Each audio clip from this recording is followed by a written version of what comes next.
দিয়েছেন। মা বলছেন বেটা আমার খাওয়া চলবে না বেটা। কেন মা? বলল বেটা রে আমি তো রোজা আছি বেটা, এই জন্য আমার খাওয়া চলবে না। আহ দোনো ছেলে বলছেন মা গো এটা তো রমজান মাস নয় গো মা, তুমি কিসের রোজা করেছো মা? হায়রে নবী নন্দিনী ফাতেমা বলছেন ওরে লাডলা দুলারা, ওরে কলেজার পারা, ওরে নয়নের তারা, আমি নফল রোজা করেছি বেটা, আমি রুটি খেতে পারবো না, তোমরা রুটি খেয়ে নাও। এই কথা যেমনই বলতে নাই ইমাম হোসেন বলেছিলেন মা গো আমরা রুটি খাবো না মা। বলছে কেন বেটা? বলছেন মা গো তুমি রোজা ধরেছ মা, আমাদের কেন রোজা ধরনি মা, আমরাও রুটি খাবো না। মা আমাদেরকে রোজা ধরনি, তুমি রোজা ধরেছো, আর আমরা তোমার সামনে খাবো কেমন করে মা? মা আমরা খাবো না। বললো বেটা তোমরা খেয়ে নাও, এত বড় দিনে সহ্য করতে পারবে না। দোনো ছেলে বলছেন মা গো আমরা খেতে পারি, তবে একটা শর্ত আছে। কি শর্ত বেটা? বলছে মা গো আজকে রাত্রি বেলাতে আমাদেরকে রোজা ধরাবে, কালকে আমরা রোজা থাকবো, যদি শর্ত মানো তাহলে আমরা খাবো। মা ফাতেমা ভাবছেন আল্লাহ এখন আমি দোনো বেটাকে বুঝিয়ে খাইয়া দিই, আবার ভোরের টাইম যখন হবে আবার আমি রোজা থেকে যাব, দোনো ছেলেকে ঘুম থেকে জাগাবো না। ও বন্ধুগণ বাবারা, ভগো মা বোনেরা, দোনো ছেলেকে বলছে না ওরে লাডলা দুলারা তোমরা চিন্তা করো না বেটা, আমি কথা দিলাম আজকে ভোরের টাইমে তোমাদের খাবার খাইয়া আমি রোজা ধরাবো। এই কথা যেমনই বলতে নাই দোনো ছেলে মার কাছে বসে গেছেন বাবা, আর মার কোলে বসে বসে দোনো ছেলে রুটি খাচ্ছেন। বন্ধুরা বেরাদার বাবা এবার বন্ধুগণ রুটি খেয়ে দোনো ছেলে চলে গেলেন। সন্ধ্যার টাইমে হায়রে নবী নন্দিনী ফাতেমা পানি পান করে রোজা ধরেছিলেন বাবা, ইফতার করার কিছুই ছিল না, পানি পান করে রোজা ধরেছিলেন। আবার সন্ধ্যার টাইমে পানি পান করে রোজা ইফতার করলে, পানি পান করে রোজা ধরেছিলেন আবার পানি পান করে রোজা ইফতার করলেন। আহ বাবা রাত্রি হয়ে গেল, মা ফাতেমা দোনো ছেলেকে বুকখানে নিয়ে শুয়ে আছেন বাবা। ঠিক যখন গভীর রাত্রি ফাতেমা ভাবছেন আল্লাহ আমি আজকে ও রোজা রাখব, যদি আল্লাহ আমি উঠে যাই আর দোনো ছেলে জেগে যাই আমার দোনো ছেলেও রোজা রাখবে। আল্লাহ আমি আস্তে আস্তে উঠবো, আমার দোনো ছেলেকে আমি জাগাবো না, কারণ আমার কলেজার পাড়া নয়নের তারা এত বড় দিনে রোজা রাখবে আমি মা সহ্য করতে পারবো না। বেরাদার বন্ধুরা যেমনই বাবা ফজরের টাইম হচ্ছে বন্ধুরা, আসসালা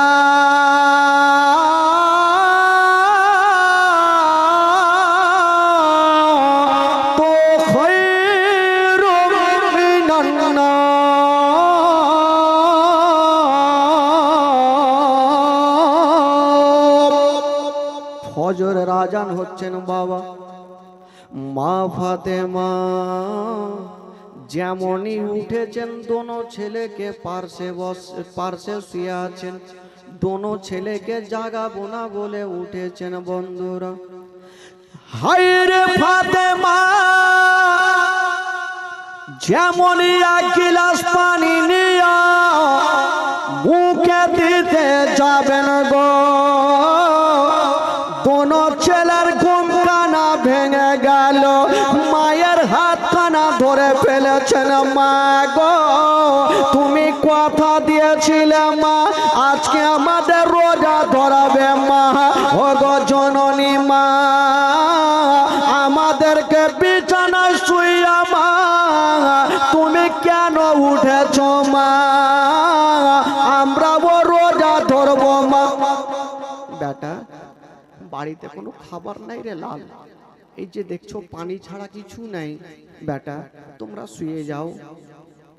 দোনো ছেলে বলছেন মা আমরা ঘুমাবো না, আমরা পানি পান করে রোজা ধরবো মা।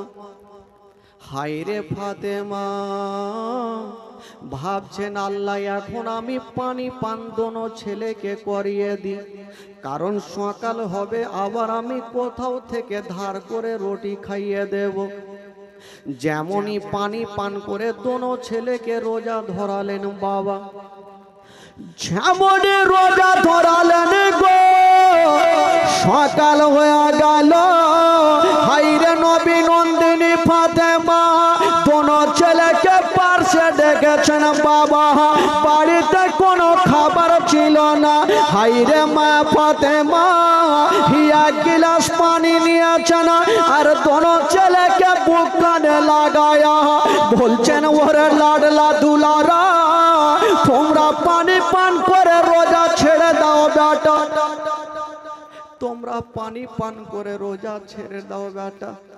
দোনো ছেলে বলছেন মা গো তুমি কি জানো না মা রোজাদারের সামনে মা খাবার রাখতে হয় না মা, খাবার খেতে হয় না মা, আমরা রোজা ধরেছি মা, আমরা কোনো মতে রোজা ছাড়বো না। মা ফাতেমা ডুগরে ডুগরে কাঁদতে লেগেছেন আল্লাহ আমার ছোট ছোট ছেলে কেমন করে এত বড় দিনে রোজা রাখবে। আল্লাহ রোজা তো রাখলো বাবা, দুপুর হয়ে গেল, ফাতেমা ভাবছেন আল্লাহ রোজা তো রেখেছে, পানি পান করে রোজা রেখেছে, সন্ধ্যার সময় কি খাইয়া রোজা ইফতার করাবো। হায়রে ফাতেমা নিজের স্বামীকে ডাক দিচ্ছে না, ও গো স্বামী আমার, ও গো আমার মাথার তাজ, আমি আপনাকে একটা কথা বলবো। বলছেন বিবি ফাতেমা বলো তুমি কি বলতে চাও।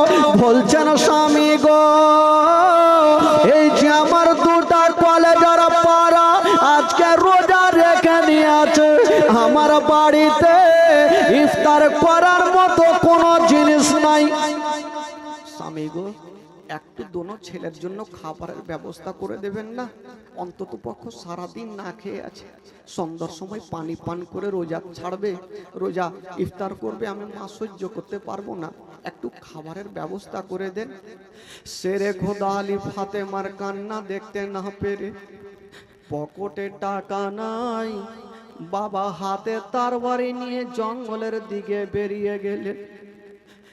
বাবা যেমনই জঙ্গলে গিয়েছে গো বাবা গাছে চেপে শুকনো শুকনো লকড়ি একটা বোঝা তৈরি করেছেন, বাজারে গিয়ে দাঁড়িয়ে গেছেন আল্লাহ যদি আমার লকড়ি খানা বিক্রি হয় আমার দোনো ছেলের জন্য আমি ইফতারের ব্যবস্থা করে নিয়ে যাব। যেমনই বসে আছেন বন্ধুরা দুপুর হয়ে গেল, সন্ধ্যা হয়ে গেল, কোন খরিদ্দার এসে পৌঁছাই না। এইদিকে শেরে খোদা আলী কান্দে আর ওইদিকে ফাতেমা ঘরে বসে বসে ডুগরে ডুগরে কান্দে। দোনো ছেলে বাবা ঘরের কোনাতে বসে বসে কান্দে, এত বড় দিনে দোনো ছেলে রোজা রোজা রেখেছেন বাবা। ইমাম হোসেন বলছেন দাদা গো এত বড় দিনে রোজা আছি দাদা, আমার হুলকুমটা শুকিয়ে গেছে। ইমাম হোসেন হাসান বলছেন ভাই রে আমার আব্বা আমাদের জন্য খাবারের ব্যবস্থা করতে গেছে। বাবা দোনো ছেলে পেটে হাত দিয়ে বসে আছেন বাবা, আর ফাতেমা গেটে দাঁড়িয়ে দাঁড়িয়ে স্বামীর অপেক্ষা করছে, আমার স্বামী আমার মাথার তাজ। কখন আসবে খাবার নিয়ে। আল্লাহ গো, আমার স্বামী কত না জঙ্গলে কষ্ট করে, আমি খাবার চাই না, আমার স্বামীকে ভালো অবস্থায় আমার বুকখানে ফিরিয়ে দাও। হায়রে নবী নন্দিনী ফাতেমা, বাবা গো স্বামীর অপেক্ষা করছেন বন্ধুরা। আর ওই দিকে সেরে খোদা আলী বাজারে লোকড়ি নিয়ে দাঁড়িয়ে আছেন বাবা, কোনো খরিদ্দার আসে না। অত ইজ্জত মানতাসা, অত জিল্ল মানতাসা, ইজ্জতের মালিক আল্লাহ, জিল্লতের মালিক আল্লাহ। একটা খোদার বান্দা চলে আসিল। আলী বলো তোমার লোকড়ির দাম কত? আলী বলছেন ভাই রে, এখন দাম আমি বলবো না, যা পারো দিয়ে যাও আর মার লোকড়ি খানা নিয়ে যাও। বাবা গো সঙ্গে সঙ্গে কিছু টাকা দিয়ে রকলি নিয়ে চলে গেল।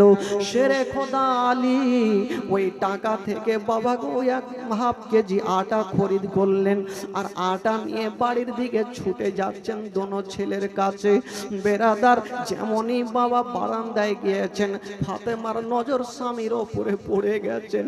বলছেন স্বামী গো কিছু খাবার পেয়েছে না? বলছেন ফাতেমা এই যে দেখছো আমি খাবারের ব্যবস্থা করে নিয়েছি, আমি আটা এনেছি, তুমি তাড়াতাড়ি করে রুটি তৈরি করো। হায়রে নবী নন্দিনী ফাতেমা, বাবা রুটি বানাচ্ছে না, আর দোনো ছেলে বাবা ঘর থেকে টুকটুক করে মার দিকে দেখছেন।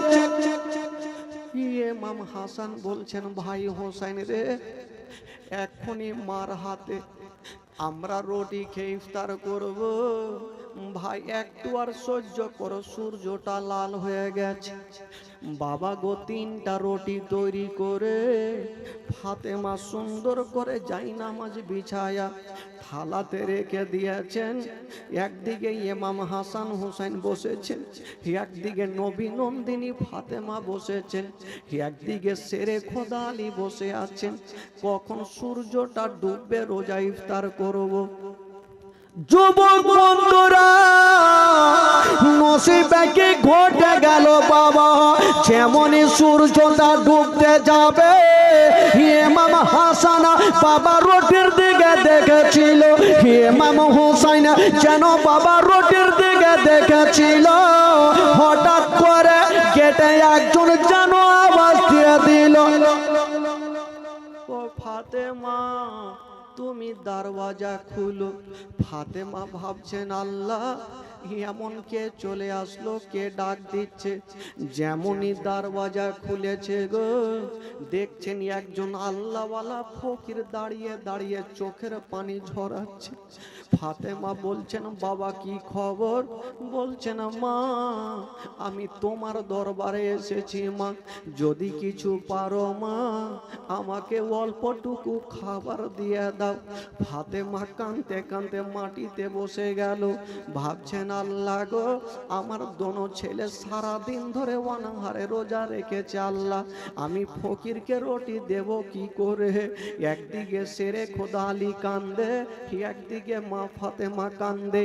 দোনো ছেলে একবার বাপের চেহারা দেখছেন, একবার মার চেহারা দেখছেন, আর বলছেন মা গো তুমি কাঁদছো কেন মা বলো? বলছেন ওরে লাডলা দুলারা আমি কাঁদছি কেন বেটা তোমরা কি জানো না? ওই যে ফকির দেখছো বেটা চাইছে খাবার কোথা থেকে দেব। ইমাম হাসান হোসেন বলছেন মা গো আমরা সব সহ্য করব মা, তোমার চোখের পানি আমরা দেখতে পারবো না। মা গো আমাদের বাড়িতে রুটি কটা আছে? বললো তিনটে। বলছেন মা গো ওই তিনটা রুটির মধ্যে মা একটা রুটি ওই ফকিরকে দিয়ে দাও মা, দুটা রুটি থাকবে, আমরা বসে বিসমিল্লাহ বলে দুটা রুটিকে ইফতার করব মা, ফকিরকে ঘুরাতে হবে না। হাইরে নবী নন্দিনী ফাতেমা দোনো বেটাকে বুকখানে জড়িয়ে ধরেছেন, ওরে লাডলা দুলারা। তোমরা ঠিক বলেছো বেটা, আমার মন বলে দিল বলে দুটা রুটি যদি থাকে যথেষ্ট। একটা রুটি ফকিরকে দিলেন, ফকির রুটি খানা নিয়ে বাবা চলে গেলেন। দরওয়াজা লাগিয়ে দিয়েছেন ফাতেমা, যেমনই দরওয়াজা লাগিয়েছেন আল্লাহর কাছে দোয়া করছেন, আল্লাহ আমার 3টা রুটি থেকে একটা রুটি চলে গেছে, আল্লাহ আল্লাহ গো এই মুহূর্তে আমার বাড়িতে যেন আর কোনো ফকির না আসে। হায়রে নবী নন্দিনী ফাতেমা আল্লাহর কাছে দোয়া করছেন, আল্লাহ আমার বাড়িতে যেন কোনো ফকির না আসে। বাবা গো যেইখানে বাঘের ভয় হয় সেইখানে বাঘের সঙ্গে দেখা হয়। ফাতেমার মন বলে আমার বাড়িতে কোনো ফকির না আসে, কিন্তু বেরাদার বন্ধুরা আমার আল্লাহ পাক ফাতেমার পরীক্ষা নিচ্ছেন বাবা। দোনো ছেলে দুটা রুটির দিকে দেখেছিল। হঠাৎ করে বন্ধুরা ফাতেমা জায়নামাজে বসে আছেন, আবার দরওয়াজা ঠক ঠক করে বাইরে থেকে আওয়াজ দিচ্ছেন। ফাতেমা ভাবছেন আল্লাহ আবার কে চলে আসলো। যেমনই দরওয়াজা খুলে চতুর্দিকে তাকাচ্ছে, কাউকে দেখা যায় না। ফাতেমা ভাবছেন আল্লাহ কে ডাক দিল। বাবা গো যেমনই নজরখানা নিচে দেখছেন একটা ইয়াতিম ছোট বাচ্চা ধুলাতে লটালটি হয়ে যেন কাঁদতে আরম্ভ করেছে। সঙ্গে সঙ্গে ওই বাচ্চাটা ফাতেমার পাখানা জড়িয়ে ধরেছেন। মা গো আমার মা নাই বাবা নাই, মা হারা বাবা হারা, আমি ইয়াতিম সন্তান। মা 7 দিন থেকে আমার পেটে দানা নাই পানি নাই মা, আমি ডগরে ডগরে নগরে নগরে ঘুরেছি মা, কেউ আমাকে খাবার দেয়নি মা। আমি জানি তুমি নবীর বেটি ফাতেমা কোনোদিন ফকিরকে ঘুরাওনি, আজকেও ঘুরাবে না মা। যদি পারো গো মা এই ইয়াতিম সন্তানকে একটু খাবার দিয়ে দাও। যেমন এই কথা বলা হায়রে নবী নন্দিনী ফাতেমা যেন ঘরের কোনাতে ডুগরে ডুগরে কাঁদছে না, বলছেন স্বামী গো আমি আর কোনো সিদ্ধান্ত নিতে পারবো না। সেরে খোদা আলী বলছেন ফাতেমা কান্দিও না, চোখের পানি ফেলিও না। বাবা গো স্বামী স্ত্রী কাঁদছেন। ওই বাচ্চাটা বলছেন মা গো আমার 7 দিন থেকে পেটে দানা নাই, যদি বিশ্বাস না হয় মা আমার এই যে জামাখানা তুলছি আমার পেটখানা দেখো মা। ওই বাচ্চা ছেলেটা নিজের জামাখানা যেমনই পেট থেকে উঠিয়েছে মনে হচ্ছে 1 মাস থেকে পেটে দানা নেই পানি নেই।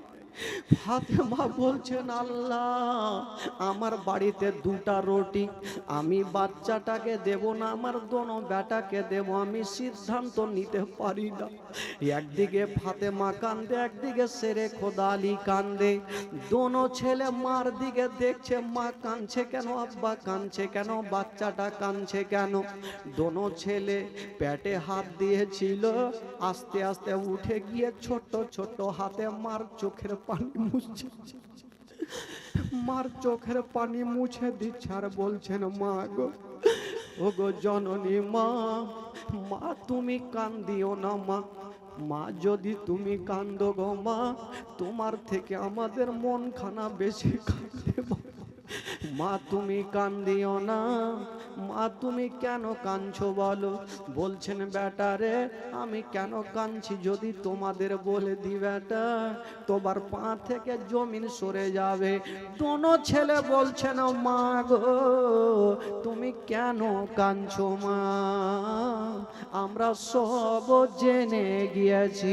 বলছে কেন বেটা, বলছেন মা গো তুমি তো এটাই ভাবছো মা বাড়িতে 2টা রুটি আমি ফকিরকে দেব না আমার দোনো বেটাকে দেব। বলছেন মা গো একটা প্রশ্নের উত্তর দাও মা, আমরা কদিনের ভুকা, বলছে বেটা 1 দিনের। আরে বাচ্চাটা কদিনের ভুকা, বলছে বাবা 7 দিনের। বলছেন মা গো আমরা আপনার ছেলে 1 দিনের ভুকা পিয়াসা, যদি আপনার এতটা দিলখানা কান্দে তবে বাচ্চাটার মা নাই বাবা নাই, 7 দিনের ভুকা পিয়াসা। বলুন ওই বাচ্চার মা যদি থাকতো তার দিলখানা কত কাঁদতো। বলছেন মা গো আমরা খাবার খাবো না মা, আমাদের খিদা লাগেনি মা, আমরা তোমার কাছে খাবার চাইবো না মা, যে 2টা রুটি আছে গো মা এই বাচ্চাটাকে দিয়ে দেন মা। হায়রে নবী নন্দিনী ফাতেমা ধন লাডলাকে নিয়ে যেন বাবা বুকানে ভরে নিয়েছেন। ওরে লাডলা দুলারা, ওরে কলেজার পারা, আল্লাহ গো তুমি আমার সন্তানের এত বুদ্ধি দিয়েছো আল্লাহ। আল্লাহ আমার সন্তানের এত বুদ্ধি দিয়েছ আল্লাহ। দোনো ছেলে পার্শ্বে বসে থাকলেন। ফাতেমা বাচ্চাটাকে ধরে গালে মুখে চুমা খাচ্ছেন আর বলছেন বেটা তোমার মা নাই তো কি, আজ থেকে তুমি আমাকে মা বলে ডাকিও। তোমার আব্বা নাই তো কি, এই যে আলীকে আব্বা বলে ডাকবে। তুমি ইয়াতি মনে করিও না। বাচ্চাটাকে পার্শ্বে বসায়া সুন্দর করে ধুলা বালি ঝেড়ে দিয়া ওই ফাতেমা টুকরো টুকরো করে বাচ্চাটাকে 2টা রুটি খাইয়ে দিয়েছেন। বাবা বাচ্চাটা রুটি খেয়ে আরামে বসে আছেন। ইমাম হাসান হোসাইন মার দিকে দেখছেন আর কাঁদছেন। মাকে বলতে পারে না, কিন্তু মা সন্তানের মনের কথা বুঝে রে বাবা। মা সন্তানের মনের কথা বুঝে, মা সহ্য করতে পারে না। আল্লাহ আমার ছেলেরা পানি পান করে রোজা ধরবে, আল্লাহ আমি মা সহ্য করতে পারবো না। হায়রে ফাতেমা আল্লাহর কাছে দোয়া করছেন, আল্লাহ গো ও রব্বুল আলামিন আমার সন্তানেরা কষ্ট পাবে, আমি মা সহ্য করতে পারি না। আল্লাহ গো তুমি আমার ছেলেদের জন্য একটু ইফতারের ব্যবস্থা করে দেন। যেমনই দোয়া করা আল্লাহর দরবারে দোয়া কবুল হয়ে গেল। যেমন দোয়া কবুল হলো। আমার আল্লাহ বলছেন জিবরাইল দেরি করো না, তাড়াতাড়ি করে জান্নাতে যাও আর কিছু ফলমূল নিয়ে যাও আর আমার হাবিবের বেটি ফাতেমাকে দিয়ে দাও। বাবা গো কিছু জান্নাতি ফলগুলা নিয়ে গেল, ফাতেমাকে দিল। আমার নবী চলে আসলেন। ফাতেমা আচ্ছা বলো মা খাবারের ব্যবস্থা কি আছে? হাব্বা গো এই যে দেখুন খাবার আছে। বলছেন ফাতেমা এটা দুনিয়ার খাবার নাই রে মা, এটা হলো জান্নাতি খাবার।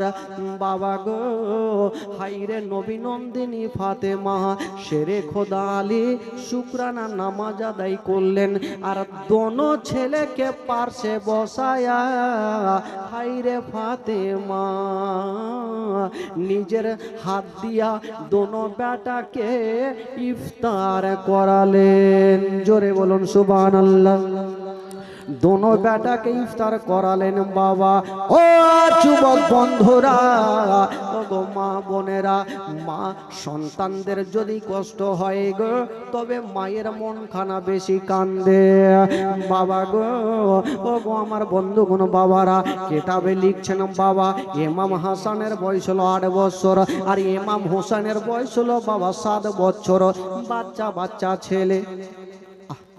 বাবা একটা দুঃখের ঘটনা ভাই, সবাইকে চোখের পানি ফেলতে হবে বাবা। ফাতেমাতুজ জাহরা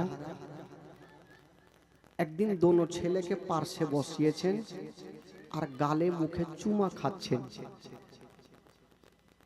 ভাই একবার জোরে সোরে দুরূদ পাক পড়ুন তো। আল্লাহুম্মা সাল্লি আলা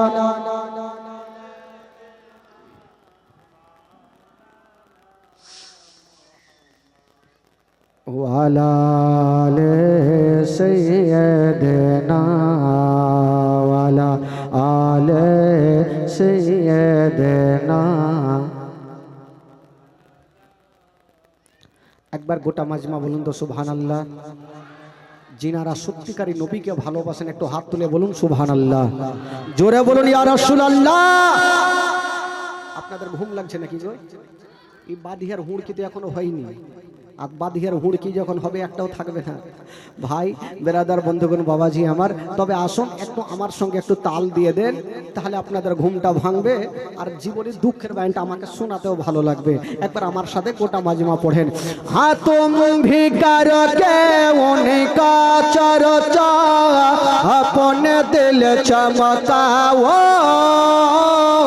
ऊंची में ऊंचा नबी का झंडा, अजमत वाला नबी का झंडा, रिफवत वाला नबी का झंडा, सबसे आला नबी का झंडा, सबसे बाला नबी का झंडा, घर घर में लहरा वो पुकारो या रसूल अल्लाह, या पुकारो या रसूल।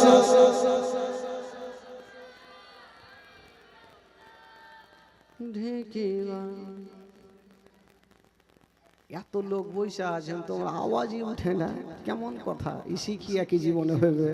একটা লোক জীবনে নামাজ পড়েনি ভাই জানেন তো, শুক্রবারের দিন শ্বশুর বাড়ি গেছে, তোমার শালা বলছে, শালা বলে না কি বলে আপনাদের মধ্যে? শালা বলে না কি বলে? শালাই তো বলছে না। তোমার শালা বলছে ওই বহনু, বহনু বলে না, বলে বহনু, বলে কি হলো রে শালা? বলে বহনু আজকে শুক্রবার, তুমি জানো না নামাজ পড়তে হবে। তো বহনু বলছে কেমন নামাজ? এই চিন্তা করেন কোন মুসলমান বলছে কেমন নামাজ? তো শালা শিখাইছে এ বহনু এই নামাজ খুবই সোজা।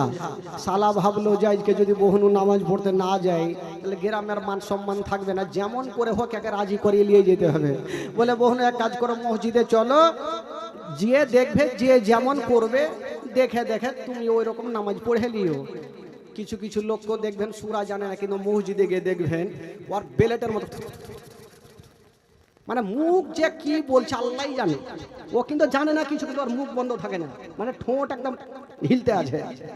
তো বলছে যে মসজিদে চলো, যে যেমন করবে তুমিও করবা। ই বলছে ওই রকম, বলে হ্যাঁ, চলে গেছে ভাই। আর প্রথম কাতারে ইমাম সাহেবের পিছনে দাঁড়িয়েছে বেচারা বয়স্ক ইমাম, দুটা দাঁত বেঁচে ছিল, দাঁড়িয়ে গেছে, নামাজ শুরু হয়ে গেছে, এক রিকাত হইল। এই যে উঠতে গিয়ে সাজদা থেকে উঠতে গিয়ে ওই বাবা ওই যে মোটা বুদ্ধা বহনুর পাছাতে কার একটু মাথা লেগে গেছে। ই ভাবলো শালা বলেছে যে যেমন করবে তেমন করতে হবে, তো আমার পাছাতে কেউ মারলে আমি কার পাছাতে মারবো?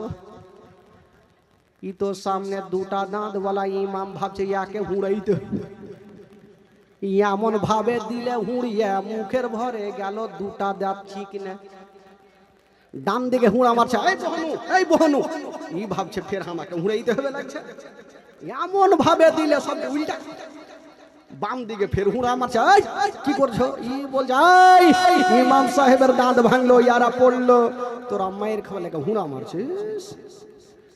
তো এরকম মোটা বুদ্ধা দেশে থাকে ভাই বেরাদার। আমি জানি কালিয়া চকের মাটিতে সব দিলওয়ালা ভালো আছে ভাই, আর আমি জানি কালিয়া চকের মাটিতে সবাই দিলওয়ালা, সবাই মন খুলে পড়েন।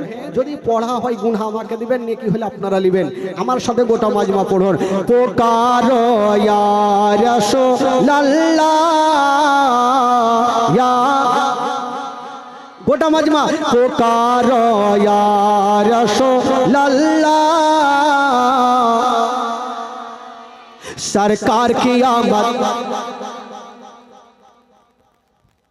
দুই হাত তুলে দেখাবেন, সামনে হাত তুলবেন, এইভাবে তুলিয়েন না, তার দাঁত মুখ লাগবে ভাঙবে ভাই। সামনে তুলেন, सरकार की आमद। যারা নবীকে ভালোবাসে পরিচয় দেন, सरकार की आमद, दिलदार की आमद। जरा ऊंचा बोलो, जरा झूम के बोलो, अव्वल की आमद, आखिर की आमद, जाहिर की आमद, बातिन की आमद। हमारा गबाया रसूल या रबी, मारा हबाया रसूल अल्लाह, यूं ही करके उनका चर्चा अपने दिल चमकाओ, ऊंची में ऊंचा नबी का झंडा, अजमत वाला नबी का झंडा, रिफत वाला नबी का झंडा, सबसे आला नबी का झंडा, सबसे बाला नबी का झंडा, घर घर में लहरा वो पुकारो या रसूल, जोरे पुकारो या रसूल। पुरनूर है जमाना सुबह सवेरे वलादत, पर्दा उठा है किसका, पर्दा उठा है किसका, सुबह सवेरे वलादत, मागे रबीउल अव्वल तेरे झलक के सदके चमका दिया नसीबा, चमका दिया नसीबा, सुबह सवेरे वलादत। बाबे काबा मस्जिद या कोसा बर मकाम आमना, नसब पर चम हो गया है आहला हुआ सहलना मरहबा, ये भी करके उनका चर्चा अपन दिल चमकाओ, ऊंची में ऊंचा नबी का झंडा, सबसे आला नबी का झंडा, सबसे बाला नबी का झंडा, घर घर में लहरा वो पुकारो या रसूल अल्लाह, जोरे पुकारो। सरकार की आमद, दुई हाथ तुले, सरकार की आमद, दिलदार की आमद, जरा झूम के बोलो, अव्वल की आमद, आखिर की आमद, बाड़ी चलो। বাপরে সুর মিলেছে তো মানে সুরেই চলেই যায়। বেরাদার বন্ধুগণ, বাবাজি আমার ভাইরা, এবার আপনাদের ঘুমটা ভেঙেছে, দুঃখের ব্যান্ডটা তুলতে পারে, ভালো লাগবে ভাই। মা ফাতেমা তু জাহরা রাদিয়াল্লাহু তাআলা আনহা दोनों बेटा के पार्श्वे बसिएছেন। सुनेन भाई, এই বাচ্চা ভাই একটু দাঁড়াও ভাই। दोनों बेटा के पार्श्वे বসিয়ে গালে মুখে চুমা খাচ্ছেন। दोनों ছেলে বলছেন, মা আজকে তুমি চুমা খাচ্ছ, এরকম আদর কেন করছো মা? অন্যদিন তো তুমি চুমা খাওনি, এত সুন্দর করে আদর করনি মা। ফাতেমা ভাবছেন, আল্লাহ আমি হয়তো আর জগতে বাঁচব না, হয়তো আমার ইন্তিকাল হয়ে যাবে। ফাতেমা ভাবছেন, আল্লাহ আমি আজকে ইন্তিকাল করে যাব। হায়রে নবী নন্দিনী ফাতেমা दोनों चेले के पार्श्वे बसाया, बाबा गाले मुखे चुमा खाচ্ছেন বন্ধুরা। আর ফাতেমার চোখ দিয়ে চরচর করে পানি। दोनों ছেলে বলছেন, মা গো আজকে তুমি চুমা কেন খাচ্ছ মা? তবে একটা কথা বলবেন মাওলানা সাহেব, ফাতেমা কি জানতেন? কেমন করে জানলেন উনি ইন্তিকাল হবে? আমার নবী বলেছিলেন, ওরে বেটি ফাতেমা, আমার ইন্তিকালের 6 মাস পরে রে মা তোমারও ইন্তিকাল হবে। বাবা গো, আমার নবীর যখন 6 মাস ইন্তিকাল হলো, আজকে ফাতেমা চিন্তা করছেন, আল্লাহ দুনিয়ার কথা মিথ্যা হবে, আমার আব্বার কথা মিথ্যা হবে না। দুনিয়ার কথা মিথ্যা হবে, আমার আব্বা জানের কথা মিথ্যা হবে না। আল্লাহ গো, আজকে আমার ইন্তিকাল হবে, যদি আমার ইন্তিকাল হয় আমার দোনো কলেজার পাড়ায় ইয়াতিম হয়ে যাবে। হায়রে নবী নন্দিনী ফাতেমা শেষবারের মতো দোনো ছেলেকে বুক কানে ভরে নিয়েছেন। বাবা গালে মুখে চুমা খাচ্ছেন, আর বলছেন, ওরে লাডলা দুলারা, ওরে কলেজার পাড়া, চলো রে বেটা চলো, আমি তোমার মা, তোমাদের অন্তর পরে গোসল বানিয়ে দি।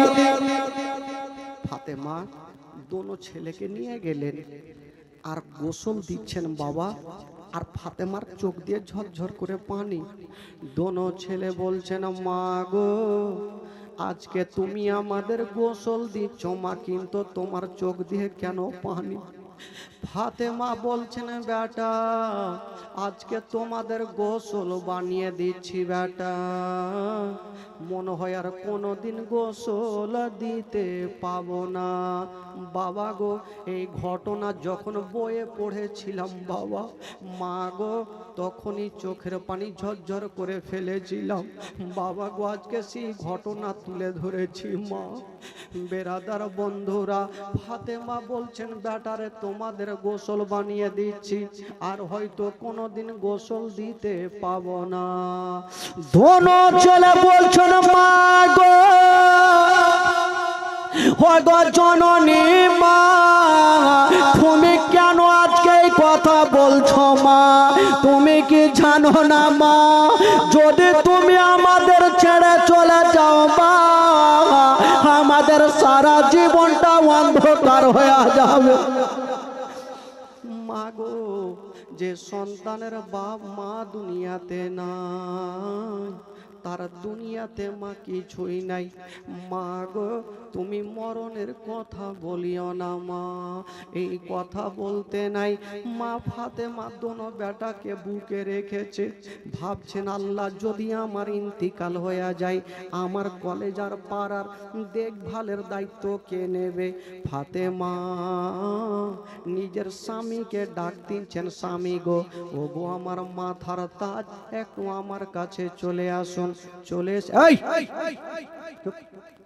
চলে এসেছেন বাবা, যেমনই এসেছেন বন্ধুরা বলছেন, বিবি ফাতেমা বলো তুমি কেন ডেকেছো? ভাইরে নবী নন্দিনী ফাতেমা কোনো ছেলের হাতখানা ধরে স্বামীর হাতে সঁপে দিচ্ছেন, বাবা ও গো স্বামী গো আমার, ও গো আমার মাথার তাজ, এই যে আমার কোনো লাডলাকে আমি আপনার হাতে সঁপে দিলাম, কোনদিন কষ্ট দিয়েন না, কোনদিন দুঃখ দিয়েন না স্বামী গো। আমি জানি যে সন্তানের মা জগতে থাকবে না, সেই সন্তানের দুনিয়াটা অন্ধকার। শেরে খোদা আলী বলছেন, ফাতেমা তুমি কেন এই ধরনের কথা বলছো? বলছেন, স্বামী গো আমার আজকে ইন্তিকাল হবে, আমি দুনিয়াটা ছেড়ে চলে যাব। ফাতেমাও কান্দে, শেরে খোদা আলী কান্দে, দোনো ছেলে মার হাত ধরে কাঁদছে, মা গো বাবা গো যে সন্তানের মা দুনিয়াতে বেঁচে নাই মা, ওই সন্তানের দেখবেন দুনিয়াটা অন্ধকার বাবা। যেই সন্তানের মা বেঁচে আছে, যদি কোনোদিন বিপদে পড়ে যান বাবা, একবার মা শব্দ বললে দেখবেন সমস্ত বিপদ দূর হয়ে যায় বাবা। কিন্তু ওই দোনো ছেলে বলছে না, মা আমরা ছোট ছোট ছেলে মা, তুমি ছাড়া কি আমাদের আছে মা? তুমি আমাদের বুকে করে প্রত্যেক দিন রাত্রে বেলা ঘুমাও মা, আজকে যদি তুমি চলে যাও আমরা কার বুকে চেপে ঘুমাবো মা? হায়রে নবী নন্দিনী ফাতেমা দোনো ছেলেকে টেনে যেন বুক কানে লাগিয়ে নিয়েছেন বাবা। ওরে লাডলা দুলারা, ওরে কলেজার পারা, ওরে নয়নের তারা, তোমরা চোখের পানি ফেলিও না বেটা, তোমরা কান্দিও না, আমি সব সহ্য করিব, তোমাদের চোখের পানি সহ্য করব না। বেটা তোমরা কান্দিও না। ফাতেমা বলছেন, স্বামী হয়ে ছেলের বাবা গো তুমি, মামা তুমি, আমি সঁপে দিলাম তোমার হাতে। শেরে খোদা আলী দোনো বেটাকে নিয়ে বাবা বুকখানে ভরেছেন। ফাতেমা আস্তে আস্তে বাবা চোখ দুটা বন্ধ করে নিয়েছেন, শুয়ে গেছেন। যেমনই চোখটা বন্ধ হয়েছে গো, শেরে খোদা আলী ভাবছেন ফাতেমা দুনিয়াতে আর বেঁচে নাই। যদি আমার ছেলেরা জানতে পারে মা বেঁচে নাই, তবে বেটাদের অন্তর খানা পাতবে, ঝরঝর করে কাঁদবে। বলছে বেটা তোমরা ঘরে চলো, তোমাদের ঘরে রেখে আসছি রে বেটা। বাবা সুন্দর করে দোনো বেটাকে মা কাছ থেকে যেন ঘরে রেখে চলে আসলেন বাবা। যেমনই ঘরে রেখে সে আলী দেখছেন গো ফাতেমা তু যারা সারা জীবনের মতো চোখটাকে বন্ধ করে নিয়েছে। সেরে খোদা আলী কানতে লেগেছে, আল্লাহ আমাকে ফাতেমা এতটা ভালোবেসেছেন আল্লাহ, আল্লাহ গো আমি ফাতেমার প্রতি খুশি হয়ে গেলাম, আল্লাহ গো তুমিও খুশি হয়ে আছো। হায়রে সেরে খোদা আলী ফাতেমার পাশে দাঁড়িয়ে দাঁড়িয়ে চোখের পানি ফেলছে না বাবা। যদি কাউরি বিবি ইন্তিকাল করে গো তবে স্বামীর মনটা ভালো করবে না। সেরে খোদা আলী কান্দের লোকজন জমা হয়ে গেল। বাবা গো কাফন দাফন করে দেওয়া হইল। বাবা খাটলাতে করে ফাতেমাকে নিয়ে যাবে বাবা কবরে। যেমনই নিয়ে যাবেন গো বাবা গো চিন্তা করেন, যেমনই খাটলাতে রাখা আছে ইমাম হোসেন বলছেন দাদা বাইরে কাউরি কান্নার আওয়াজ পাওয়া যাচ্ছে, দাদা কে আছে একবার চলো দেখি। দোনো বেটা গেটটাকে খুলে যখনই চলে এসেছে দেখছেন বাপের চোখ দিয়ে ঝরঝর করে পানি। আব্বা গো আব্বা কি হলো, আপনি কাঁদছেন কেন আব্বা? সেরে খোদা আলী দোনো বেটাকে বুকখানে ভরেছেন, বেটারে আমি কেন কাঁদছি বেটা তোমাদের কেমন করে বলবো, বেটা তোমরা ঘরে যাও।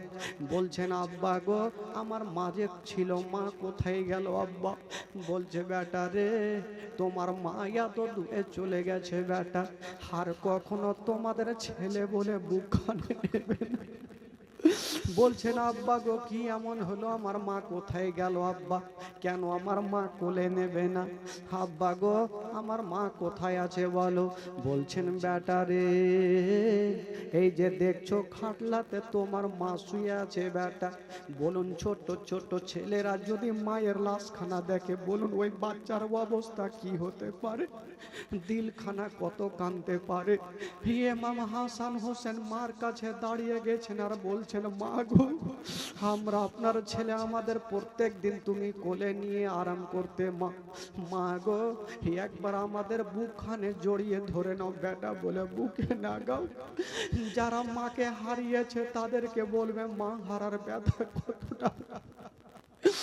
বাবা গো সেরে খোদা আলী দোনো বেটাকে নিয়ে বুকখানে লাগিয়েছে, ভাবছেন আল্লাহ দোনো বেটা যদি আবার এখানে থাকে তবে দোনো বেটা কাঁদবে, একটু ঘরে রেখে আসি। আবার ঘরে রেখে আসলো। এই দিকে চারজন ব্যক্তি যেমনই খাটলাখানা বাবা ঘাড়ে উঠিয়েছে নিয়ে যাওয়ার জন্য। ইমাম হাসান বলছে ভাই হোসেন রে মা তো সারা জীবনের মতো চলে যাবে, আর মার মুখখানা দেখতে পাবো না ভাই, একবার চলো আমার আব্বা জানকে বলবো একবার আমার মায়ের চেহারা খানা দেখবো ভাই। বাবা গো দোনো ভাই দৌড়াতে দৌড়াতে গিয়ে বাপের হাতখানা ধরেছেন। আব্বা গো কোনোদিন কোনো কথা বলিনি আব্বা, আজকে একটা কথা বলবো। বললো বেটা কি কথা? বলছেন আব্বা আমার মাকে তো নিয়ে চলে যাবেন আব্বা, আব্বা গো একবার শুধু খাটলাখানা নামিয়ে দেন, আব্বা গো একবার বাঁধনখানা খুলে দেন, এই একবার মার চেহারা খানা দেখে নিব আব্বা, আর মাকে দেখতে পাবো না। সাদা কাফন পড়াইয়া আতর গোলাপ ছিটাইয়া কাঁধা করে নিয়ে যাবে অন্ধকার কবরে। দাঁড়াও একবার মুখটা দেখে, দাঁড়াও একবার মুখটা দেখি গোয়া বাজান, দাঁড়াও একবার মুখটা দেখে, দাঁড়াও একবার মুখটা দেখি গোয়া বাজান, দাঁড়াও একবার মুখটা দেখে। শত শত লোকেরা নিয়ে যাবে বহিয়া, শত শত লোকেরা নিয়ে যাবে বহিয়া জানাজার না মাজু পড়ে জানাজার না মাজু পড়ে খবরে তেরা কিয়া দাঁড়াও একবার মুখটা দেখে দাঁড়াও একবার মুখটা দেখি গোয়া বাজান দাঁড়াও একবার মুখটা দেখে কবরে তেরা খিয়া তিন মুষ্টি মাট দিয়া খবরে তেরা খিয়া তিন মুষ্টি মাট দিয়া শত শত লোকেরা পায় ছেড়ে যাবে চলিয়া দাঁড়াও একবার মুখটা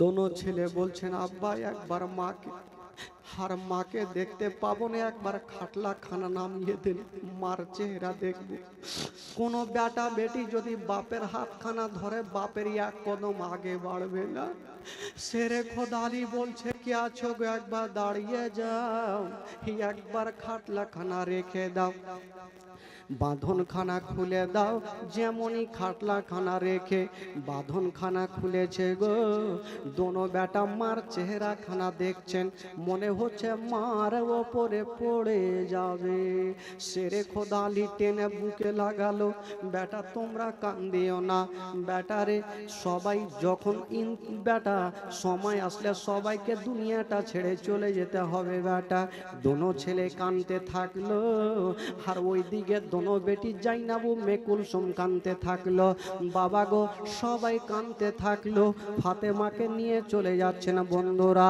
যেমনই নিয়ে যাওয়া হইলো গো ফাতেমাকে মা কবরে রাখা হইলো মাটি দেওয়া হইলো বাবা সমাপ্ত হয়ে গেছে সবাই চলে গেছে হারিয়ে সেরে খোদা আলী দূরে দাঁড়িয়ে দাঁড়িয়ে কাঁদছে হঠাৎ করে বন্ধুরা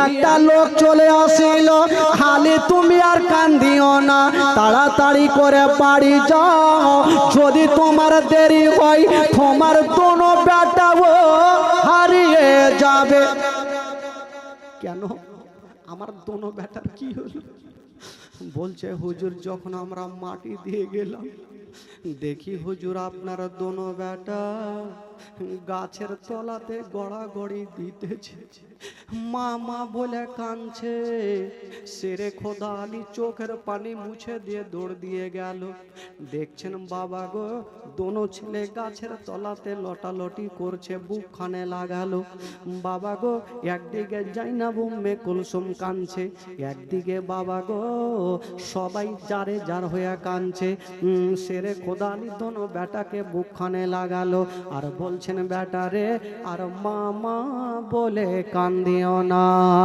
মা মা বলো না মা গো মা বলো না মা মা বলো না মা গো মা বলো না মায়ের সেবা না করিলে জান্নাত মিলবে না মা মা বলো না মা গো মা বলো না মা মা বলো না মা গো মা বলো না ও গো আম্মা কোথায় গেলে আমার ছাড়িয়া ও গো আম্মা প্রাণে একাই আমার ভালো লাগবে না ও গো আম্মা যেও না ছেড়ে আমায় চলিয়া মা মা বলো না মা গো মা বলো না মা মা বলো না মা গো মা বলো না মায়ের সেবা না করিলে নেকি মিলবে না মা মা বলো না মা গো মা বলো না মা মা বলো না মা গো মা বলো না ও গয়াম্মা কোথায় গেলে আমার ছাড়িয়া ও গয়াম্মা প্রাণে আকায় আমার ভালো লাগবে না ও গয়াম্মা যেও না ছেড়ে ও গয়াম্মা যেও না ছেড়ে আমায় চলিয়া মা মা বলো না মা গো মা বলো না মা মা বলো না মা গো মা বলো না মায়ের সেবা না করিলে মায়ের সেবা না করিলে জান্নাত মিলবে না মা মা বলো না মা গো মা বলো না মা মা বলো না মা গো মা বলো না মা মা বলো না মা গো মা বলো না দোনো ছেলে মামা বলে কাঁদছে সেরে খোদালি বলছেন বেটা রে আর মামা বলিও না বেটা তোমার মা ইয়া তো দূরে চলে গেছে বেটা কখনো তোমাদের ছেলে বলে বুকে নেবে না ফাতেমা তু জাহারা বাবা সারা জীবনের মতো দুনিয়াটা ছেড়ে চলে গেছেন বাবা সকলে পড়ুন ইন্না লিল্লাহি ওয়া ইন্না ইলাইহি রাজিউন আল্লাহুম্মা সাল্লি আলা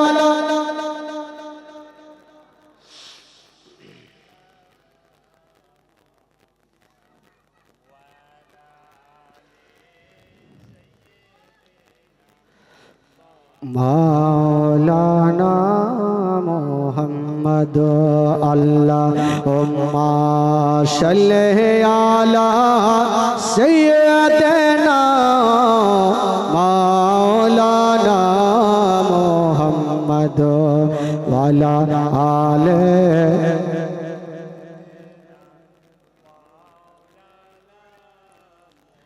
একবার গোটা মাজমা বলুন তো সুবহানাল্লাহ জোরে বলুন ইয়া রাসূলুল্লাহ দুই হাত তুলে বলুন তো সুবহানাল্লাহ আচ্ছা আপনাদের ঘুম লাগছে নাকি তো চোখ ছোট ছোট হয়ে গেছে একটু বাড়কা করে রাখেন তাহলেই তো হবে হ্যাঁ একটু চোখটা বড় বড় রাখবেন ভাই চোখ ছোট হইলে ফের মুশকিল আছে হ্যাঁ একটু মনটা খুলে রাখবেন যাতে সবাই বুঝতে পারেন ভাই কারণ কিছু কিছু গ্রামের লোক মোটা বুদ্ধে থাকে তো আপনাদের এলাকায় চালাক আছে কারণ জানেন একটা গ্রামে মানে সবাই মোটা বুদ্ধে তো একটা লোক আতর বিক্রি করে তো ও ভাবলো যে যাই আর ওই গ্রামে কিন্তু আতর বিক্রি করতে চলে গেছে তো বাচ্চাই যে ছোট ছোট বাচ্চারা খেলাধুলা করছে তো আতরওয়ালা ভাবলো এখানে দাঁড়িয়ে থাকবো শিশির বুটামটা খুলে রাখবো তো সেন যাবে বাচ্চাগুলো সেন পাবে তো আমার আতর কিনবে ঠিক ভাই সেন পেয়েছে আর বাচ্চাগুলো দৌড়িয়ে চাচা কি হলো বাছা বলে চাচা কি আছে এত সেন বলে আতর বলে তাড়াতাড়ি তো এই লোকটা ভাবলে একটু হাতে লাগাই তাহলে সুইহে দেখবে পছন্দ লাগবে তো কিনবে এই পাগলাগুলার হাতে লাগাই তো সুইহে কি দেখবে চাইটা চাইটা দেখছে ই ভাবলো কোন গ্রামে আতর বিক্রি করতে রে ভাই ই তো সারা আতর খেয়ে শেষ করে দিবে ই সেমটা সুমটা ভাগার চেষ্টা করছে তো গ্রামের মডল চলে আসছে তো মডল সাহেব ই লোকটা ভাবলো মডলকে বলবো আর বাচ্চাগুলাকে মায়ের খাওয়াবো বলে এই মডল সাহেব এদিকে আসেন বলে কি হলো বলে আপনাদের গ্রামের বাচ্চা কাচ্চাকে কি করে মানুষ করেছেন বলো কেন বলে দেখেন তো আতর দিলাম তো চাইটা চাইটা খাইছে দেহে চাইটা চাইটা দেখছে তো মডল সাহেব দুটা বাচ্চাকে গালে দুই চামাটা দিয়ে বলছে এই পাগলা আতর চাইটা খাইতে হয় না আতর ভাত দিয়ে খাইতে হয় ওর থেকে ও আরো পাগলা বেরাদার বন্ধুগণ বাবাজি আমার ভাইরা একটু মনটা চাঙ্গা করে দেন ভাই আচ্ছা এখানে যারা বসে আছেন যারা 5 ওয়াক্ত নামাজ পড়ছেন একটু হাত তুলেন তো ভাই যারা নামাজ পড়ছেন 5 ওয়াক্ত 1 2 3 4 5 20 আচ্ছা যারা পড়ে না তারা একটু হাত তুলেন পড়ি না মানে পড়ি না ভয় কিসের আছে হাত তুলেন বাপরে ভোট তো মেলাই এদিকে ওদিকে ভোট কম লোক কি আর মাইরে পিটে কি নামাজ পড়াইতে পারবে একটা মডল সাহেব ডাকলে একটা লোককে ওই লোকটা জীবনে নামাজ পড়ে তো মডল সর্দার ওকে ডেকে বলছে শোন এদিকে আই আসলো বলে আরে তুই নামাজ পড়বি না বলে পড়বো কখন হ্যাঁ বয়স্ক হই তখন পড়বো বলে শোন, তুই আজকে এলাকা কাজ কর, তুই আজ থেকে গয়না 40 দিন নামাজ পড়, তোকে 10,000 টাকা দিব। তো মরল সাহেবের একটা ইচ্ছা যে লোকটা যদি গয়না 40 দিন নামাজ পড়ে তো ওর অভ্যাসটা লেগে যাবে, নামাজ তো ছাড়বে না। টাকার লোভ কার না নেই, তো টাকার লোভ দিয়েছে, টাকার জন্য বলেনি এমনি। আর এই লোকটা ভাবছে বাপরে 40 দিন নামাজ পড়ে 10,000 পাবো, তো পড়বো না কেন, পাক্কা 40 দিন পড়ে মরল সাহেবের সামনে এসে দাঁড়িয়েছে, এই মরল সাহেব টাকা দেন। মরল সাহেব মাথা চুলকাইছে, কিসের টাকা? বলে আপনি ভুলে গেছেন, চায়ের দোকানে বলেছিলেন 40 দিন নামাজ পড়লে 10,000 টাকা দিবেন। তো মরল সাহেব বলছে দেখো ভাই, আমি এমনি বলেছি যাতে তোমার অভ্যাসটা লেগে যায়, টাকা দেওয়ার জন্য তো বলিনি। ওই লোকটা চট করে বলছে মরল সাহেব আমি জানতাম আমি নামাজ পড়লে আপনি টাকা দেবেন না, ঠকবেন, জান আপনাকে একটা বড় জিনিস ঠকে গেছি। ফের মরল মাথা চুলকাছে, ই কি ঠকলে রে ভাই, কাউরি কাছে টাকা লেনি, পয়সা লেনি, কিছুই লেনি, কি ঠকলে? বলে ভাই কি ঠকেছো? তখন লোকটা বলছে মরল সাহেব আমি জানতাম 40 দিন নামাজ পড়ার পর আপনি টাকা দেবেন না, ঠকবেন, এই জন্য আমি 40 দিন যে নামাজ পড়েছি বিনা উজুতে নামাজ পড়েছি, উজুই করিনি। তো এরকম মোটা বুদ্ধি দেশে আছে ভাই। বেরাদার বন্ধুগণ, আমার ভাইরা, একবার গোটা মাজমা হাত তুলে বলুন সুবহানাল্লাহ, বলুন ইয়া রাসূলুল্লাহ, নারে তাকবীর, নারে রিসালাত, নারে হায়দারি, মাসলাকে আলা হযরত। তো হুরকি দিয়ে রাখেন ভাই। বেরাদার বন্ধুগণ, ইমাম হাসান হোসেন বড় হলো, বিয়ে হলো। বেরাদার, আর তো মাত্র সামনে 2টা রাত জীবনী। আমিও চাইব, কমিটির আবদার ছিল যে কারবালার পরের কিছু ঘটনা বলতে হবে, তার জন্য এইদিকে ক্যাসেট একটু দড়িয়ে চলে গেছে। তো ভাই বন্ধুগণ, ইমাম হাসান হোসেন বড় হলো, কিন্তু বেরাদার ইমাম হাসানকে এবার শহীদ হবে, বিষ পান করে শহীদ করবেন। কে করবেন? মারাত্মক ঘটনা ভাই। আমিরে মাবিয়া একজন সাহাবী রাসূল ছিলেন, আর উনার বেটা এজিদ বড় দুশমন, গাদ্দার, বেওয়াফা। তো আমিরে মাবিয়া নিজের বেটা এজিদকে ডেকে বলছে, বেটা শোন, আমি গদিতে থাকাকালীন যদি আমার ইন্তিকাল হয়, তবে যখন এই গদিতে তুমি বসবে তো ইমাম হাসানের পারমিশন ছাড়া তুমি কোনো কাজ করিও না, যা করবে ওনার পারমিশন নিয়ে করবেন, কারণ ওনারা হচ্ছেন আহলে বাইতের ছেলে, নবী বংশের ছেলে। এই কথা বলে আমিরে মাবিয়া ইন্তিকাল করলেন। সকলে বলুন ইন্না লিল্লাহি ওয়া ইন্না ইলাইহি রাজিউন। উনি ইন্তিকাল করলেন, ইয়াজিদ গদিতে বসলো। ইয়াজিদ ভাবলো যে আমি একজন মন্ত্রী হয়ে আর ইমাম হাসানের কথা শুনবো, কিন্তু গোটা মদিনাতে ইমাম হাসানকে সবাই মানে, ইয়াজিদকে কেউ মানে না। তো যখন কেউ মানে না, তো ইয়াজিদ দুশ্মনী শুরু করলো যে ইমাম হাসানকে মারবো কেমন করে, যদি না মারি তাহলে আমাকে কেউ মানবে না। তো একটা লোক ফিট করলো, যেই লোকটার নাম হচ্ছে মারওয়ান। ওই লোকটাকে বললো, মারওয়ান তোমাকে একটা কাজ করতে হবে। বলে কি কাজ? বলে ইমাম হাসানকে যদি তুমি মারতে পারো তোমাকে এত টাকা দেব, বসে বসে সারা জীবন খাবে, টাকা শেষ হবে না। আহ, ওই মারওয়ান একদিন রাস্তা ধরে চলে যাচ্ছেন বন্ধুরা, যেতে যেতে দেখছেন গো একটা বয়স্ক মা একটা গাছের তলাতে বসে আছেন, আর চোখ দিয়া চর চর করে পানি ঝরে। ওই মেয়েটা গাছের তলাতে বসে আছে আর চোখ দিয়ে পানি। যেই মেয়েটা গাছের তলাতে বসেছিল সে মেয়েটার নাম কি কেতাবে লেখছেন বন্ধুরা, যেই মেয়েটা গাছের তলাতে বসেছিল গো সে মেয়েটার নাম হইল মাইমুনা কুটনি। কি নাম বললাম? জোরে বলেন। খালা কাহুরে নাম থাকলে রাগিয়েন না, বলা যাবে না। তো মাইমুনা কুটনি গাছের তলাতে বসে কাঁদছে। তো মারওয়ান বলছে, মা কি ব্যাপার, তুমি গাছের তলাতে কাঁদছো কেন?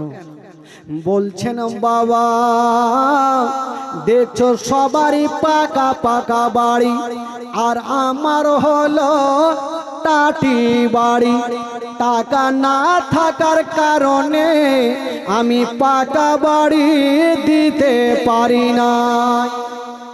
মারওয়ান ভাবলো এই মেয়েটার টাকার লোভ আছে, ইয়াকে দিয়ে ইমাম হাসানকে মারাবো। তো মারওয়ান বলছেন, মা গো তুমি কি 2-3 তলা 4 তলা বিল্ডিং নিতে চাও? বলে ফ্রিতে পেলে কে ছাড়বে? বললো বাবা হ্যাঁ। বলছে মা তাহলে তোমাকে একটা কাজ করতে হবে। বলে কি কাজ?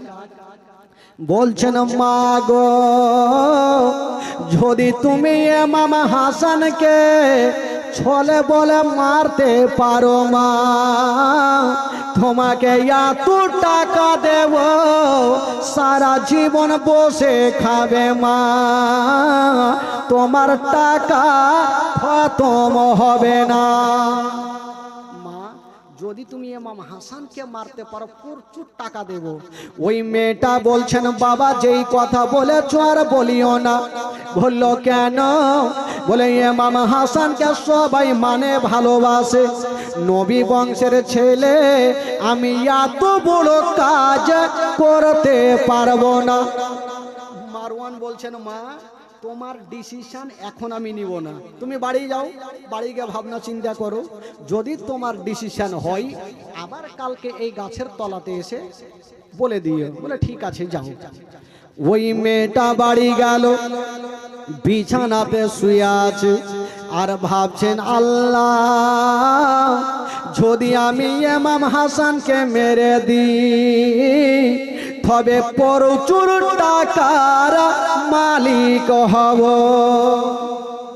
কিন্তু মারবো তো কেমন করে মারবো? ওই ডিসিশন নিল যা হবে হবে, ইমাম হাসানকে মেরে দিবে। ই বাবা মাইমনা এক পা দুই পা করে আবার ওই গাছের তলাতে হাজির। মারওয়ান চলে আসিল, মা আচ্ছা বলো তোমার ডিসিশন বলো। ওই মারওয়ান মাইমনা বলছেন বেটা আমি ডিসিশন নিয়েছি, আমি ইমাম হাসানকে মেরে দেব। ঠিক আছে তাহলে তুমি কাজ করো। এবার ওই মাইমুনা প্রথম ইমাম হাসানের বিবি জাইদার সঙ্গে একটা সম্পর্ক তৈরি করতে হবে, কারণ কাউকে যদি মারতে হয় যতক্ষণ সম্পর্ক তৈরি না হবে মারাটা বিপদ হবে ভাই। বাড়ির লোক না থাকলে বাড়িতে চুরি কমই হয়। তো মাইমুনা ভাবলো কেমন করে সম্পর্ক তৈরি করব। একদিন দেখছেন বাড়ির বারান্দায় দাঁড়িয়ে দাঁড়িয়ে বাইরে দেখছেন ইমাম হাসান যেমনই বাড়ি থেকে বাইরে গেল এ মাইমুনা বাড়িতে ঢুকে গিয়ে বলছে জায়দা। বলে কে আছো গো? বলে তুমি চিনতে পারবে না, তোমার স্বামী আমাকে চিনে, আমি তোমার মাসি হইলাম। তো জায়দার মনের মধ্যে ময়লা মাটি ছিল না, যাকে মাসি যখন এসে বসতে দি বলে আমি বসবো না, তোমার স্বামী কোথায়? ও দেখলো যে ইমাম হাসান বাইরে গেল তবুও জিজ্ঞেস করছে, একটা সম্পর্ক তৈরি করছে। তো বলছে আমার স্বামী তো এক্ষুনি কোথায় গেল? বলে আহারে তোমার স্বামীর জন্য কিছু আনতে পারলাম না, আচ্ছা বলো তো তোমার স্বামী কি খেতে ভালোবাসে? তো জায়েদা বলে দিলেন আমার স্বামী সব থেকে মধু খেতে ভালোবাসে। এবার মাইমুনা কোটনি পৌঁছে গেল মারওয়ানের কাছে, বলছেন ওগো মারওয়ান ওই ইমাম হাসান সব থেকে মধু খেতে ভালোবাসে, যেমন এই কথা বলতে নাই বাবা গো এক প্রকারের মধু নিয়ে আসা হইল আর ওই মধুতে বিষ মিশিয়ে দিয়েছেন বাবা গো, মধুর রং হয়ে লাল, এত বিষাক্ত বিষ মিশিয়েছেন বাবা, ওই লাল মধুখানা জামের মতো কালো হয়ে গেল। মাইমুনা বলছেন বেটার যদি জিজ্ঞাসা করে জায়েদা মধুর রং হয়ে লাল কেন কালো হইল, তখন তুমি বলবে এটা হলো বিদেশি মধু তাই কালো হয়ে গেছে। ওই মাইমুনা ওই বাবা গো ওই মধুখানা নিয়ে ইমাম হাসানের বাড়ির আশেপাশে চক্রান্ত দিচ্ছেন বাবা। ইমাম হাসান যেমনই বাড়ি থেকে বাইরে গেল আবার মাইমুনা জায়েদা বলে ঘরে ঢুকে গেল, জায়েদা বলো তোমার স্বামী কোথায়? বলে মাসি গো আমার স্বামী তো এই মাত্র গেল। বলে আমার ভাগ্যটাই খারাপ, ভাগ্য ছাড়া ভাগ্য নাই, দেখাই হয় না। তো যাকে দেখা যখন হইলো না এই রাস্তা দিয়ে যাচ্ছিলাম তাই ঢুকলাম, এই যে কিছু মধু নিয়েছি তোমার স্বামী তো খেতে ভালোবাসে একটু দিয়ে দিও। ঠিক আছে বাবা গো দেওয়ার পরে মাইমুনা চলে গেছেন বাইরে আর অন্য দিক থেকে ইমাম হাসান যেন বাড়িতে ঢুকে গেল।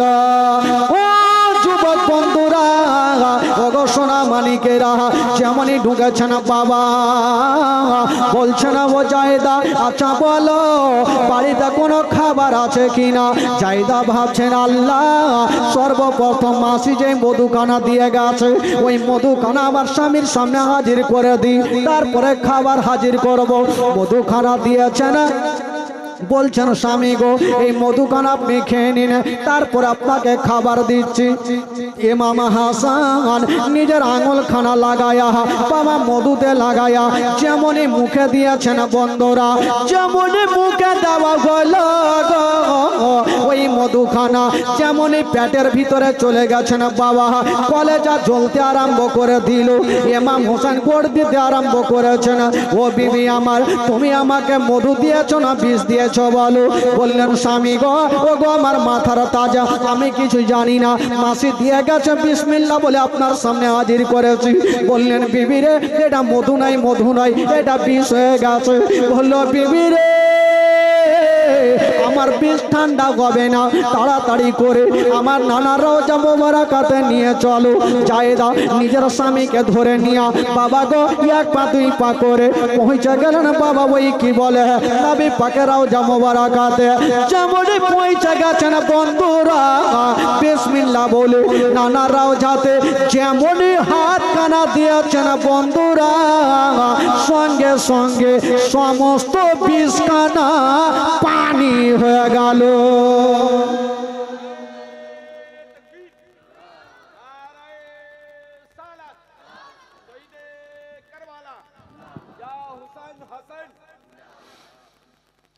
সমস্ত বিষ পানি। এবার ইমাম হাসান তো ভালো, ওইদিকে মাইমুনা কুটনি দেখলে তো চক্রান্ত করে বিষ দিলাম পানি হয়ে গেল। বাবা গো কেতাবে লিখছেন 5 থেকে 7 বার বিষ দেওয়া হয়েছিল, কখনো মধুর সাথে, কখনো খেজুরের সাথে, কখনো পায়েসের সাথে, কখনো ক্ষীরের সাথে। জবার বিষ পান করছেন, নবীর রওজাতে যাচ্ছেন, বিষখানা পানি হয়ে যাচ্ছেন। জোরে বলুন সুবহানাল্লাহ। আহ ভাই লাস্টের সময় একটা বিষ দেওয়া হয়েছিল, যে বিষটা পান করার পর ইমাম হাসান দাঁড়াতে পর্যন্ত পারেনি, সেই জায়গাতে শহীদ হয়েছিলেন। বাবা গো বলুন তো সেই বিষটার নাম কি গো? বলেন আপনারা বলেন, জীবনে তো শুনেছেন, সব শুনেছেন। হ্যাঁ ঠিক বলেছে, সে বিষটার নাম হলো হীরক চূর্ণ জহর, হীরার গুঁড়া। দেখবেন এদিকে কাঁচের দোকান আছে, তো কাঁচের দোকান আছে এলাকায় আছে, কালিয়াচকে প্রচুর আছে। দেখবেন কাঁচকে কোনো আড়ি লিয়ে ফাড়া হয়, কোনো হ্যাকশো লিয়ে কাটা হয় না, একটা পেন্সিল আছে, আর ওই পেন্সিলটা যখনই টেনে দেয় তো কাঁচ পর্যন্ত ফেড়ে দেয়। ওই যে রুলের আগালে হীরা লাগা আছে, তো বলুন যদি কাঁচ পর্যন্ত ফেড়ে দেয়, ওই হীরা যদি পেটে যায় তাহলে কি অবস্থা হয়? কে দিয়েছিল, কি অবস্থায় দিয়েছিল? ভাই শুনেন, কলেজা ফেটে যাবে। মা একটু মন দিয়ে শুনবেন মা গো। একদিন জায়েদা বোন জাইনাবকে ডাক দিচ্ছেন, বোন জাইনাব এক কাজ করো, একটা লোককে যদি 5 থেকে 7 বার বিষ দেওয়া হয়, বলুন তার ভিতর কি ঠিক থাকবে? ভাই অসুস্থ হয়ে বিছানাতে পড়ে গেছে। জায়েদা বলছেন, জাইনাব এক কাজ করো, আজকে রাত্রি বেলাতে আমি বাড়িতে থাকবো না বহিন। ভাবি সাহেবা কোথায় যাবেন? বললেন বহিন আজকে বাড়িতে থাকবো না, কারণ আমার স্বামী ভালো নাই। আজকে আমার নানার রওজাতে গিয়ে আমি কানবো, আল্লাহর কাছে দোয়া করব, আমার স্বামীকে যেন আমার আল্লাহ তাআলা ভালো করে দেয়। যদি কাউরির স্বামী অসুস্থ থাকে মা গো, তবে মায়ের মনটা ভালো করবে না। কাউরি বিবি যদি অসুস্থ থাকে স্বামীর মনটা ভালো করবে না। জায়েদা বলছেন, জাইনাব রে আমার স্বামী ভালো হয় না, আজকে রাত্রি বেলাতে বাড়িতে থাকবো না, আমি চলে যাব নানার রওজাতে গিয়ে কাঁদবো, আমার স্বামীকে আমার আল্লাহ যেন ভালো করে দেয়। তবে জাইনাব তোমাকে একটা কথা বলে গেলাম, আমি খাবার রেখে গেলাম, ফলমূল রেখে গেলাম, সব কিছু রেখে গেলাম, যা চাইবে তুমি তা দিয়ে দিও, কোনো জিনিসের আমি কমতি রাখলাম না। এই কথা বলে বাবা গো জায়েদা বেরিয়ে গেল নানার রওজাতে। বাবা গো গিয়ে যেন পড়ে গেছে, আবুল কাসিমের মা চলে গেছে। তবে বেরাদার, এইদিকে ইমাম হোসেন যে বিছানাতে শুয়েছিল, ইমাম হাসান শুয়েছিল, বাবা ঘুমটা চলে এসেছে। বাবা যাই না পার্শ্বে বসে বসে দেখছেন হুজুর যখন ঘুমিয়ে গেল আমি জেগে করব কি, আমিও পার্শ্বে ঘুমিয়ে যাব।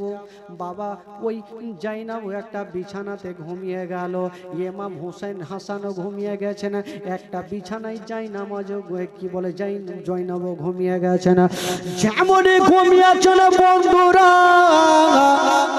ওই ঘুমটা চলে এসেছে। আর হঠাৎ করে নবীর দুশ্মন হীরক চূর্ণ জহর নিয়ে ঘরে ঢুকে গেল।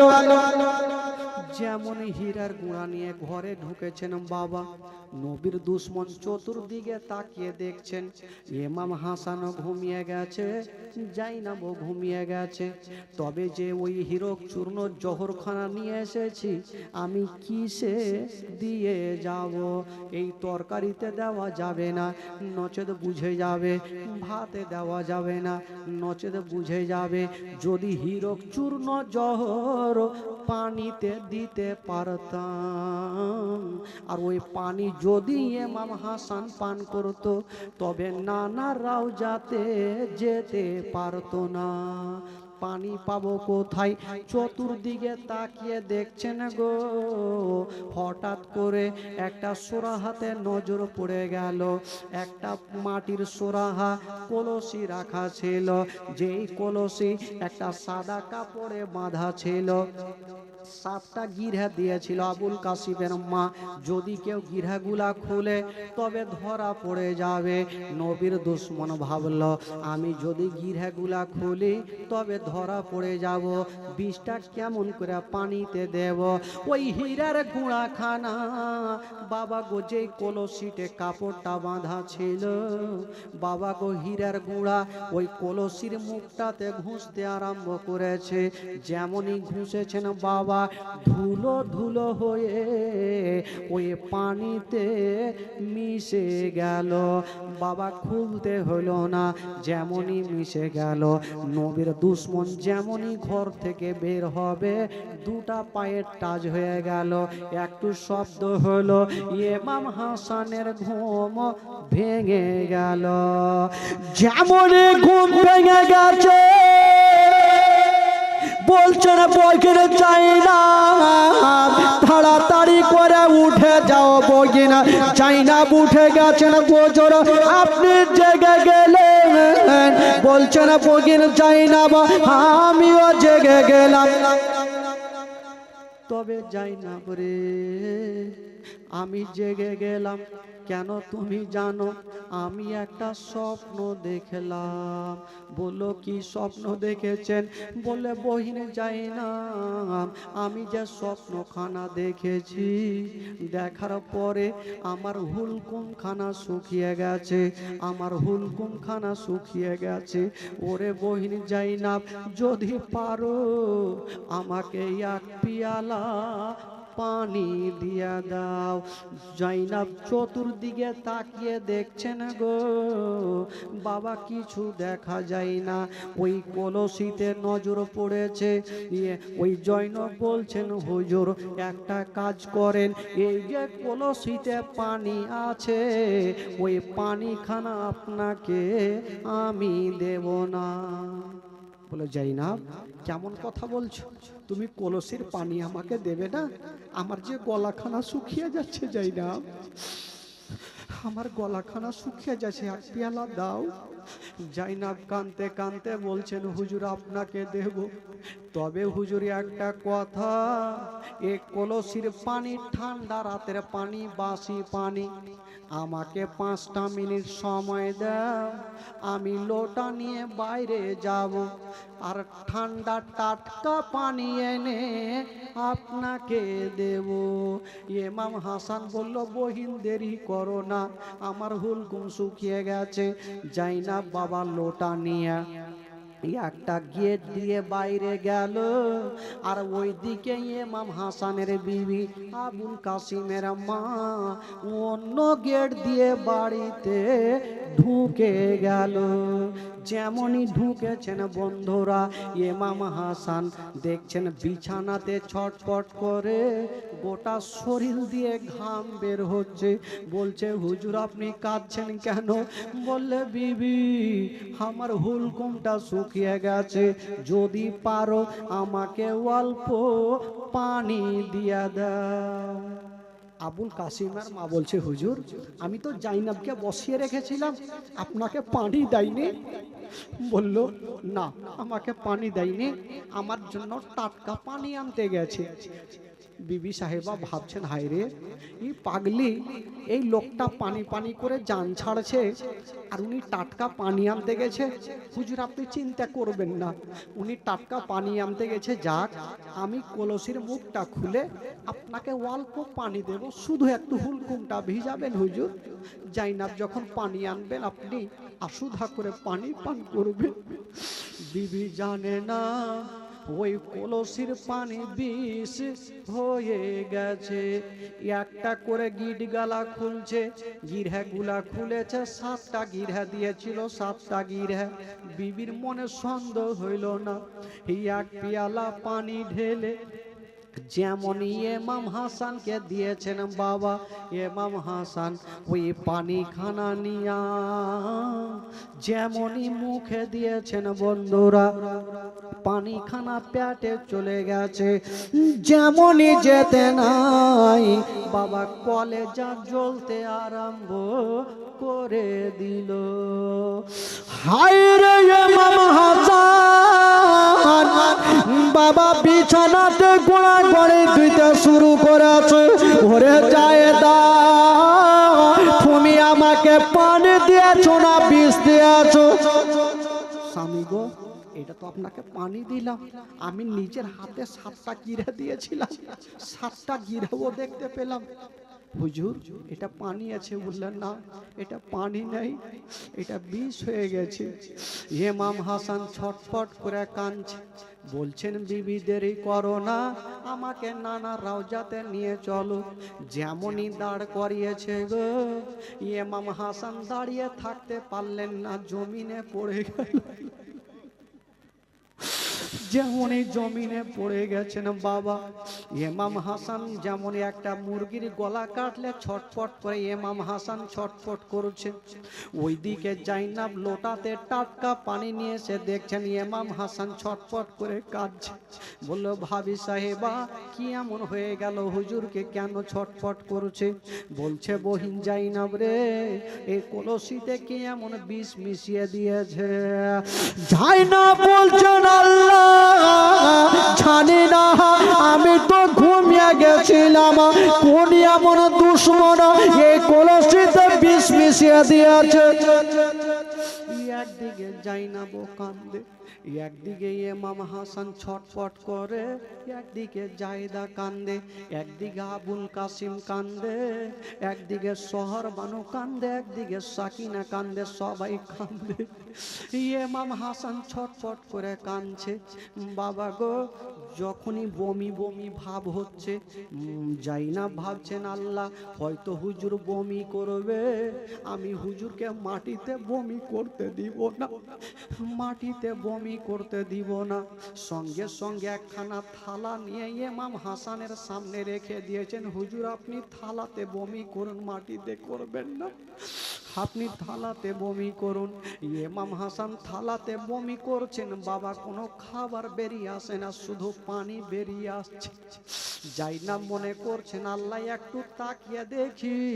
থালাখানা নিয়ে নজর করে দেখছেন বাবা, যেমনই দেখছেন গো, ওই থালাতে পানি আছে, কোনো খাবার নাই। আরো লক্ষ্য করে দেখছে, ওই থালা পানির মধ্যে কলেজা টুকরো টুকরো হয়ে কেটে কেটে বেরিয়ে গেছে। কলেজা টুকরো টুকরো হয়ে কেটে কেটে বেরিয়ে। ইমাম হাসান বলুন, বাবা গো, যার কলেজা কেটে কেটে টুকরো টুকরো হয়ে বেরিয়ে যায়, তার অবস্থা কি হতে পারে মা? ইমাম হাসান মাটিতে গোর দেয়, জাইনাব দেখার পরে দূরে দাঁড়িয়ে কান্দে। জাইদা বলছেন, জাইনাব রে বহিন, তুমি পানি দেখে কেন কাঁদছো? বলে ভাবি সাহেবা একবার দেখে নাও, তুমিও দিলখানা থামতে পারবে না। হাজার হলো বিবি, যেমনই তাকিয়ে দেখেছেন বাবা দিলখানা ফেটে গেল, কাঁদতে আরম্ভ করেছে। স্বামীকে টেনে বুকখানে লাগিয়েছেন, স্বামী গো আপনার কি অসুবিধা হচ্ছে? বলছেন, বিবি আমার মনে হচ্ছে আমার কলেজা জ্বলে যাচ্ছে, তাড়াতাড়ি করো। আমার বেটা কই? বাবা আবুল কাসিমকে ডাকা হইলো। বলল, বেটা রে হয়তো আমি দুনিয়াটা ছেড়ে যাবো রে বেটা, তাড়াতাড়ি করে যা, তোমার চাচা হোসেনকে একবার আমার কাছে ডাকো। আবুল কাসিম দৌড়িয়ে গেল, ডাক দিচ্ছেন, চাচা তাড়াতাড়ি করে চলুন চাচা। বলল, কি হয়েছে? বলল, চাচা আমার আব্বা অসুস্থ হয়ে গেছে, তাড়াতাড়ি করে চলুন। ইমাম হোসেন দৌড় দিয়ে চলে আসলো। যেমন এসেছেন বাবা দেখছেন ইমাম হাসান মাটিতে গড়াগড়ি দিতেছে, সঙ্গে সঙ্গে টেনে বুকখানে লাগিয়েছে। দাদা কি এমন হয়ে গেল? বলল, ভাই জানি না, ওই কলসির পানিতে কে বিষ মিশিয়ে দিয়েছে। ইমাম হোসেন বলল, দাদা গো আমিও ওই কলসির পানি খানা খেয়ে দেখবো দাদা। ইমাম হোসেন যেমনই কলসি খানা নিয়ে পানি খেতে যাবে, ইমাম হাসান দেখছেন পানি পান করে আমার এই অবস্থা হয়েছে, আমার ভাই যদি পানি পান করে আমার ভাইয়ের ওই অবস্থা হয়ে যাবে, না না আমার ভাইকে আমি পানি পান করতে দেব না। উঠে গেল, হাতে একটা বাড়ি মেরে দিল। যেমনই বাড়ি মেরেছেন মা গো বাবা ওই কলসি খানা যেন জমিনে পড়ে গেল, ফেটে গেল, পানি মাটিতে পড়ে গেছে। ও যুবকেরা গো, যেমনই পানি পড়েছে, যত দূর পর্যন্ত পড়েছে বাবা ওই মাটি পর্যন্ত জ্বলে গেছে। বলুন বাবা, মাটি পর্যন্ত যদি জ্বলে যায়, বলুন পেটে যদি ওই পানি যায় তাহলে কি অবস্থা হতে পারে? ইমাম হোসেন সঙ্গে সঙ্গে ইমাম হাসানকে টেনে বুকে লাগিয়েছে। দাদা গো একবার বলে দেন দাদা, কে আপনাকে বিষ দিয়েছে? কে আপনাকে বিষ দিয়েছে? ইমাম হাসান বলছে, ভাই রে আমি যদি বলে দিই তুমি কি করবে বলো? বলছে, দাদা গো যদি তুমি একবার আমাকে নামখানা বলে দাও, আমি তাকে জিন্দা জবাই করে দেব, তাকে দুনিয়াতে বাঁচিয়ে রাখবো না।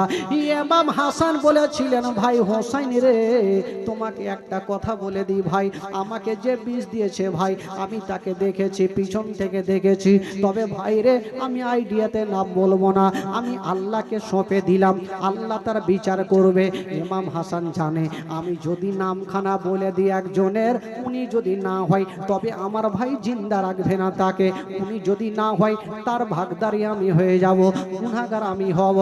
বলেছিলেন, ভাই হোসেন রে, ও ভাই হোসেন আমাকে যে বিষ দিয়েছে ভাই আল্লাহ তারা বিচার করবে। এই কথা বলতে নাই ইমাম হাসান যেন মাটিতে পড়ে গেল।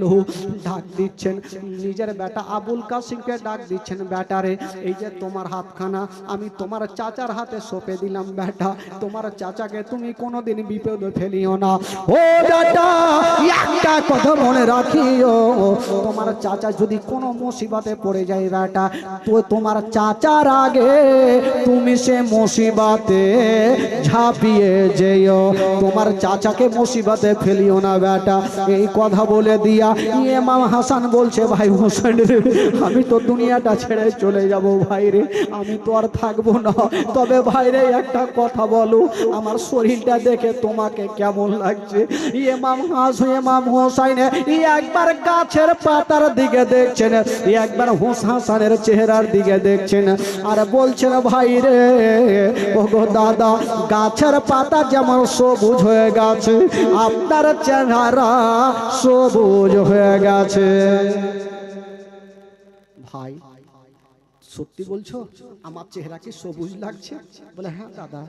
বলল, ভাই তাহলে কথা পাক্কা, কারণ আমার নানা বলেছিল যখন আমার নাতিকে বিষ পান করাবে সমস্ত চেহারা সবুজ হবে। আমাকে বিষ পান করিয়েছে, আমি দুনিয়াটা ছেড়ে চলে যাব। আমার নানা বলেছিল আমার বড় নাতি বিষ পান করে শহীদ হবে। ভাই রে, সব মিথ্যা হবে, আমার নানার কথা মিথ্যা হবে না। আমার নানার কথা সত্য। বাবা গো, ইমাম হাসান একবার অপরের দিকে নজর করেছেন, ইমাম হোসেন ভাইয়ের দিকে দেখছেন। বাবা গো, আবুল কাসিম বাপের দিকে দেখছেন, জাইনাব ভাইয়ের দিকে দেখছেন। সবাই যারে যার হয়ে কান্দে, আর ইমাম হাসান আস্তে আস্তে চোখটাকে বন্ধ করে নিয়েছেন।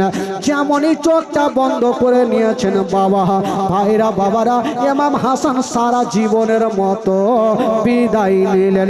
সকলে পড়ুন, ইন্না লিল্লাহি ওয়া ইন্না ইলাইহি রাজিউন। আল্লাহুম্মা সাল্লি আলা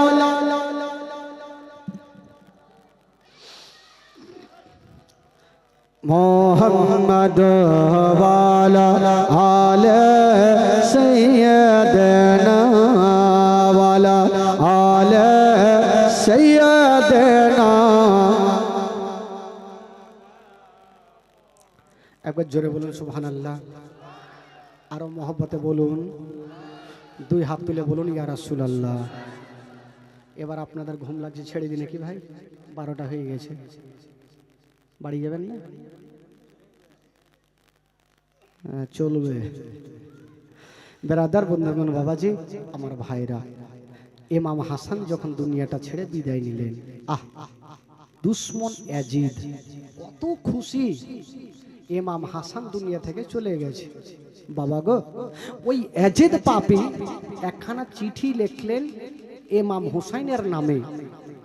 ওলিদ বিন উকবাকে দিলেন যে যাও ইমাম হাসানকে বলে দাও যে ইয়াজিদের হাতে হাত দিয়ে মুরিদ হতে হবে। তো ওলিদ বিন উকবা ভাবছেন নবী বংশের ছেলে ইমাম হুসাইন ইয়াজিদের হাতে হাত দিয়ে মুরিদ হবে, এটা জিন্দেগিতে হবে না।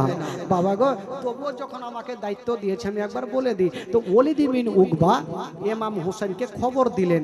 ইমাম হুসাইন 10-20টা লোককে নিয়ে এক পা দুই পা করে ওলিদ বিন উকবার কাছে হাজির হলেন ইমাম হুসাইন। লোকজনকে বলল তোমরা একটু বাইরে অপেক্ষা করো।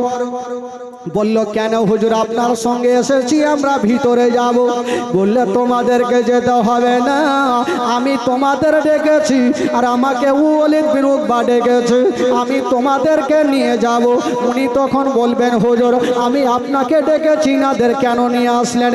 এর জন্য তোমাদের যেতে হবে না, তোমরা বাইরে থাকো। তবে তোমাদের একটা কথা বলে দিই, তোমরা নিজের কানটা খাড়া করে রাখো, ঘরের মধ্যে আলোচনা হবে, যদি কোনো গন্ডগোল হয়ে যায় তোমরা নবীর নাতির রক্ষা করার জন্য একটু আগে বেড়ে যাও। এই কথা বলে দিয়া ইমাম হোসেন যেন ঘরে চলে গেল, ওলিদ বিন উকবার সামনে গিয়ে হাজির হয়ে গেল। আচ্ছা, আপনি আমাকে ডেকেছেন? বলে হ্যাঁ, আপনাকে ডেকেছি একটা কথা বলার জন্য। বলে কি কথা? বলে হুজুর এই যে চিঠিখানা নেন, চিঠিখানা পড়লেন। ইমাম হোসাইন তখন বলছেন দেখো ভাই, তুমি আমাকে বলেছ আমাকে একটা রাত সময় দাও, আমি বাড়ি যাব, ভাবনা চিন্তা করব, কালকে তোমাকে ডিসিশন দেব ইয়াজিদের হাতে হাত দিয়ে মুরিদ হব কি হব না। এই কথা বলে ইমাম হোসাইন চলে গেলেন, বাড়ি গেলেন। ইমাম হোসেন তখন বলেছিল আমি ইয়াজিদের হাতে হাত দিয়ে মুরিদ হব।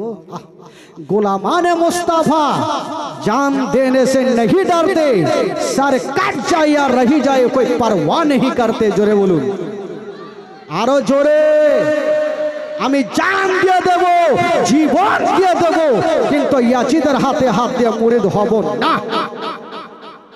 জীবনেও হব না।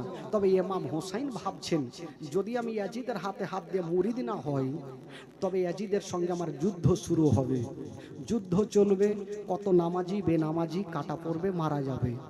আর রাগের মাথায় তারা আমার নানার রওজা মোবারক পর্যন্ত ভেঙে দিতে পারে। না, আমি আর থাকবো না, এই ঝামেলাতে থাকবো না, আমি সকাল বেলাতে এই মদিনাকে ছেড়ে মক্কা রওনা হয়ে যাব। বাবা গো সবাইকে ডাক দিচ্ছেন, জাইনাবকে ডাকছেন, কি বলে আবুল কাসিমকে ডাকছেন, আলী আকবরকে ডাকছেন, আউনো মোহাম্মদকে ডাকছেন, সবাইকে ডেকে বলে একবার সবাই আসো, তোমাদের সঙ্গে একটা মিটিং করব। সবাই চলে এসেছেন। ইমাম হোসেন বলতে লাগলো, আমার আহালিয়ারা একটা কথা শুনে নাও, তোমরা একটা কথা শোনো, আমরা এই মদিনাতে আর থাকবো না। বললো কেন হুজুর? বলে আমরা মদিনা ছেড়ে মক্কা চলে যাব। বললো কেন? বললো ইয়াজিদের চিঠি পেয়েছি, আমাকে মুরিদ হতে বলেছে, আমি নবীর নাতি, আমি কোনো মতে নিজের জান গলা বাড়িয়ে দেব না, জান দিব, জীবন দিয়ে দেব, ইয়াজিদের হাতে হাত দিয়ে মুরিদ হব না।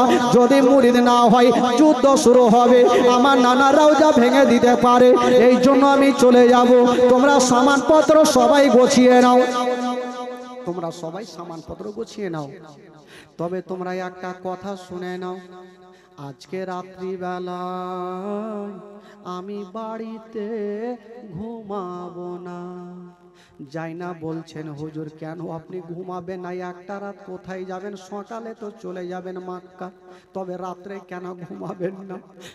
ইমাম হোসেন বলেছিল, শোনো আমার জন্ম হয়েছে মদিনাতে, জন্মস্থান ছেড়ে চলে যাব আমি সোনার মক্কাতে, তবে একটা কথা শোনো বহিন, আমি যে যাব তবে রাত্রে বেলাতে আমার নানার রওজা মোবারকখানা জিয়ারত করে নিব, আমার মায়ের কবরখানা জিয়ারত করে নিব, আমার দাদার কবরখানা জিয়ারত করে নিব, দেখা করে নিব, শেষবারের মতো আর কখনো হয়তো আসতে পারবো না। ইমাম হোসেন সবাইকে রেখে দিয়া বাবা গো নানা রওজাতে গিয়ে হাতখানা দিয়েছেন, পড়ে গেছেন, বলছেন নানা গো, ও নানা, আমি আপনার নাতি হোসেন বলছি, নানা, নানা গো আমি আজকে এসেছি শেষবারের মতো নানা, আর কখনো মনে হয় আসতে পাবো না। নানা গো আপনি এসেছিলেন মক্কা থেকে মদিনা, আর আমি যাব গো নানা মদিনা থেকে মক্কা। আপনি এসেছিলেন নানা ওই কাফেরদের অত্যাচারে, আর আমি যাব গো নানা ইয়াজিদের অত্যাচারে। নানা গো আপনি এসেছিলেন আমার বাবা শেরে খোদা আলীকে নিয়া, আর আমি যাব গো নানা আমার 22 বছরের বেটা জয়নাল আবেদিনকে নিয়া। নানা গো আর কখনো আমি তোমার রওজা মোবারকে আসতে পারবো না। বাবা গো ইমাম হোসেনের চোখ দিয়ে পানি ঝরঝর করে কাঁদছে, কাঁদতে কাঁদতে মায়ের কবরে গিয়া বাবা গো সেইখানে গিয়ে কাঁদছে, দাদার কবরের কাছে কাঁদছে, সবাইকে ক্ষমা করে দিয়া বাবা গো বাপের কি বলে সবাইকে সবারই কাছে ক্ষমা চেয়ে নেয়া। ওই ইমাম হোসেন বলছেন না না আমি চললাম না না। বাবা গো ইমাম হোসেন কাঁদতে কাঁদতে বাড়ি পৌঁছে গেল। বেটা আলী একবারকে ডাক দিচ্ছেন, বেটা রে যা রে বেটা যা, একবার মদিনার মসজিদে আজান দিয়ে দে রে বেটা, আমরা জামাতে নামাজটা পড়ে আমরা রওনা দিয়ে দেব, ফজরের আজানটা দিয়ে দাও। আসসালাম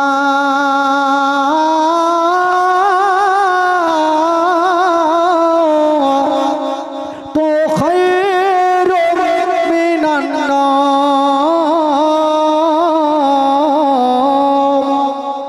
ফজরের আজান দেওয়া হইল। বাবা জামাতে নামাজ আদায় করলেন, যেমনই নামাজ পড়েছেন বাবা এবার সবাইকে বলতে লাগলো, ইমাম হোসেন ওরে আমার আহালিয়ারা তোমাদের সামানপত্র বেঁধে নাও, চলো তোমরা সকলে আমার সঙ্গে মক্কা যাব। বাবা গো সকাল বেলাতে ইমাম হোসেন রওনা দিচ্ছেন। বন্ধুরা যেমনই বের হবেন বাবা ও জননী মা গো শুনলেন মা জীবনী কাকে বলে মা, ইমাম হোসেন 72 জন কাফেলাকে নিয়ে যাওয়ার জন্য রেডি হচ্ছেন বাবা। কতজনকে নিয়ে যাচ্ছেন ভাই? 72 জনকে নিয়ে, তার মধ্যে বাচ্চা ছেলে সবাই আছে, টোটাল 72 জনকে নিয়ে রওনা দিচ্ছেন। যেমনই বের হবেন বাবা, ইমাম হোসেনের একটা বেটি, যার নাম হচ্ছে সুগরা খাতুন, 11 বছরের বেটি, জ্বরে জ্বালাতে বিছানাতে শুয়ে আছে। ছোট্ট বেটি ভাবছেন, আল্লাহ, আমার আব্বা আমার মাকে ডাকছে, আমার ভাইকে ডাকছে, আমার 6 মাসের ভাই আলী আসকারকে ডাকছে, সাকিনাকে ডাকছে, আমাকে কেন ডাকে না? সুগরা খাতুন জ্বরে জ্বালাতে বিছানা থেকে উঠে গেল। উঠে গিয়ে বাপের হাতখানা ধরেছেন, আব্বা গো, আপনারা কোথায় যাবেন আব্বা? বলছেন, বেটি সুগুরা রে, আমরা চলে যাব বেটি ওই মক্কা। বলছেন, আব্বা গো, আপনি সবাইকে মা সামানপত্র গোছাতে বলছেন, কিন্তু আমাকে কেন বলছেন না? আমি কি যাব না? ইমাম হোসেন বলেছিল, বেটি সুগরা খাতুন, তোমাকে নিয়ে যাব না মা। বলল, কেন আব্বা? বলে, বেটি তোমার গায়ে এত অত্যন্ত জ্বর আছে মা, এত দূরের রাস্তা তোমাকে নিয়ে যেতে পারবো না। সুগরা খাতুন কাঁদতে কাঁদতে বলছেন, আব্বা গো, এটা ভুল করিয়েন না, আমার বেটি। কি বলে, আমি কি আপনার বেটি নই? আমাকে কেমন করে আপনি ছেড়ে যাবেন? মা গো, চিন্তা করেন, যদি কোথাও যান মা, আর একটা ছোট্ট বেটি যদি মায়ের হাতখানা ধরে কান্দে, মায়ের এক কদম আগে বাড়বে না। ওই সুগরা খাতুন বলছেন, আব্বা গো, আমাকেও সাথে করে নিয়ে চলেন।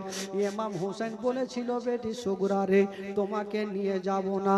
এই কথা বলতে নাই আলী একবার চলে আসলো, বলছে, বহিন সুগরা, তুমি চিন্তা করো না, আমি কথা দিলাম বহিন, 6 মাস পরে আমি তোমাকে সেখান থেকে মক্কা নিয়ে যাব, তুমি কান্দিও না। সুগরা খাতুন বাবা গো বিছানাতে গুম করে পড়ে গেল।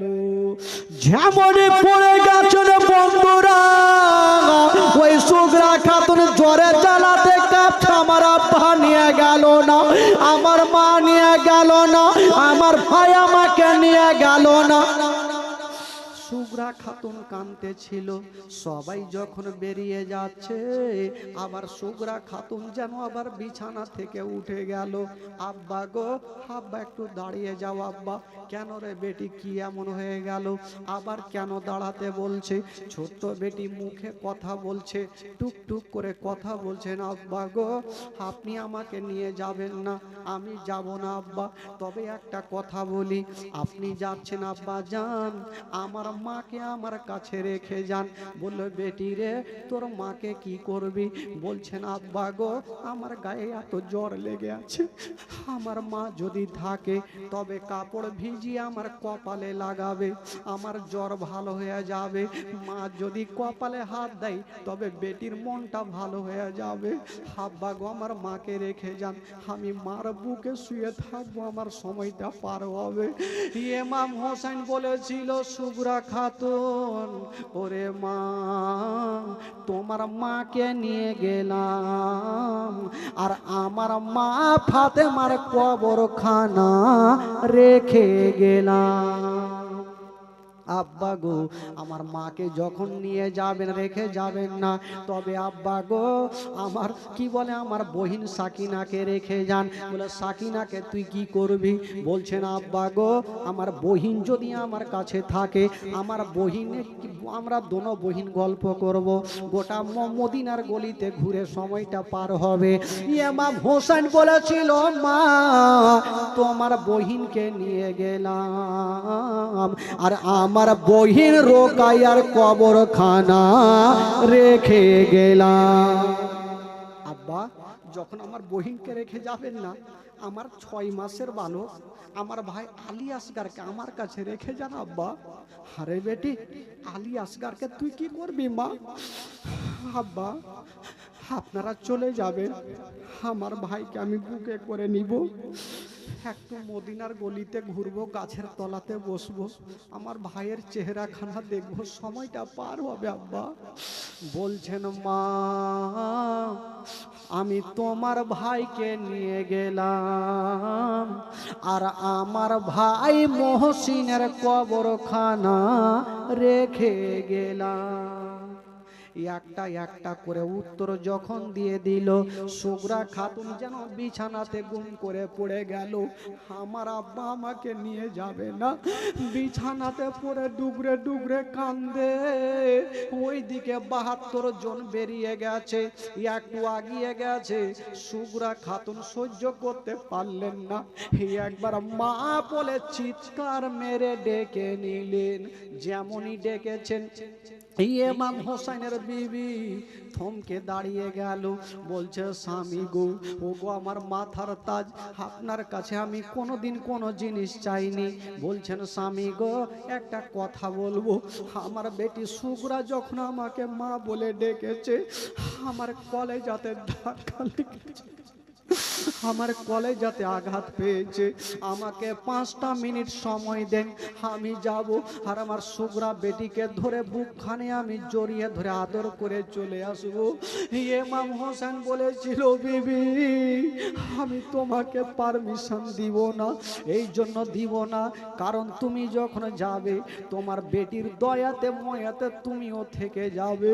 বিবি বলেছিলেন, স্বামী গো, আমার মাথার তাজ, আমি মা, আমার বেটি যখন আমাকে মা বলে ডেকেছে, আমার কলেজা খানা কাঁদছে, আমার বেটিকে আমি রেখে যাব। একবার মা বেটিকে বুকখানে জড়িয়ে সান্ত্বনা দিয়ে যাব।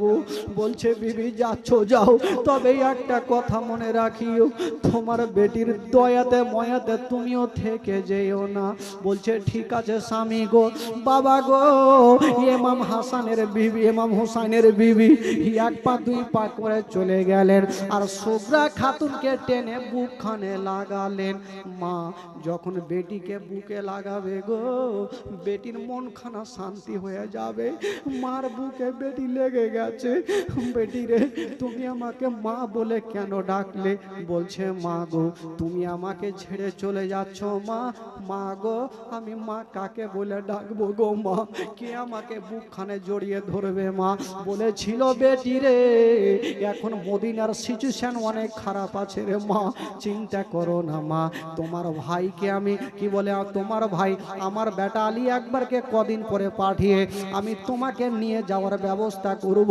বেটি তুমি কাঁদিও না, হাজার হলো সবাই চলে যাচ্ছে, মা চলে যাচ্ছে, বাবা চলে যাচ্ছে, ভাই চলে যাচ্ছে, বহিন চলে যাচ্ছে। সুগরা খাতুন ডুগরে ডুগরে কাঁদছে। বাবা কাঁদতে থাকলো। মা সান্ত্বনা দিয়া বাবা গো বেটিকে গালে মুখে চুমা দিয়া মা যেন বিদায় নিয়ে চলে যাচ্ছেন, বিদায় নিয়ে যাচ্ছেন বাবা। আর সুগরা পিছন থেকে কাঁদতে আরম্ভ করেছেন। সুগরা কান্দে না মদিনাতে, আজ সাকিনা কান্দে কার বাংলায়। সুগরা কান্দে না মদিনাতে, আজ সাকিনা কান্দে কার বাংলায়। জয়নাল আবেদিন বন্দে রইলেন, জয়নাল আবেদিন বন্দে রইলেন, এ জিদের জেলখানা। বাবা গো, সুগরা কাঁদতে থাকলো, মা চলতে থাকলো, বাবা চলতে থাকলো, আওনা মোহাম্মদ চলতে থাকলো, জাসা সাকিনা চলতে থাকলো, জাইনাব চলতে থাকলো, শহর বানু চলতে থাকলো, আবুল কাসিম চলতে থাকলো, আলী আকবর চলতে থাকলো, সবাই চলে গেল। আর সুগরা খাতুন কাঁদতে কাঁদতে বাবা বিছানায় গুম করে পড়ে গেল। বাবা গো, ও আমার ভাইরা, এই যে সাকিনা চলে গেল, আলী আসগর চলে গেল, আলী আসগরের চেহারা খানা দেখতে পাবে না। আলী একবার চলে গেল, আলী একবারের চেহারা খানা দেখতে পাবে না। বাবা ইমাম হোসেন চলে গেল, ইমাম হোসেনের চেহারা খানা দেখতে পাবে না। বাবা গো, বাপের চেহারা খানা শেষবারের মতো বেটি দেখে নিয়ে আছে, ভাইয়ের চেহারা খানা দেখে নিয়ে আছে। বাবা গো, ও গো মা বোনেরা, ১ পা ২ পা করে বাবা গো ওই ইমাম হোসেন ৭২ জনকে নিয়ে বাবা ওই মক্কায় পৌঁছে গেল। যেমনই মক্কায় পৌঁছে গেছেন বন্ধুরা, যারা নবীর ভক্তরা ছিল তারা চলে আসলো, ইমাম হোসেনকে স্বাগতম জানালো। তারা ভাবলো, জানি না ইমাম হোসেনকে নবী বংশের ছেলেকে নিমন্ত্রণ করে পাওয়া যায় না, আজকে এসে গেছে। তারা ইমাম হোসেনকে গিয়ে বাবা গো সালাম জানিয়ে দিলেন। জোরে বলুন সুবহানাল্লাহ।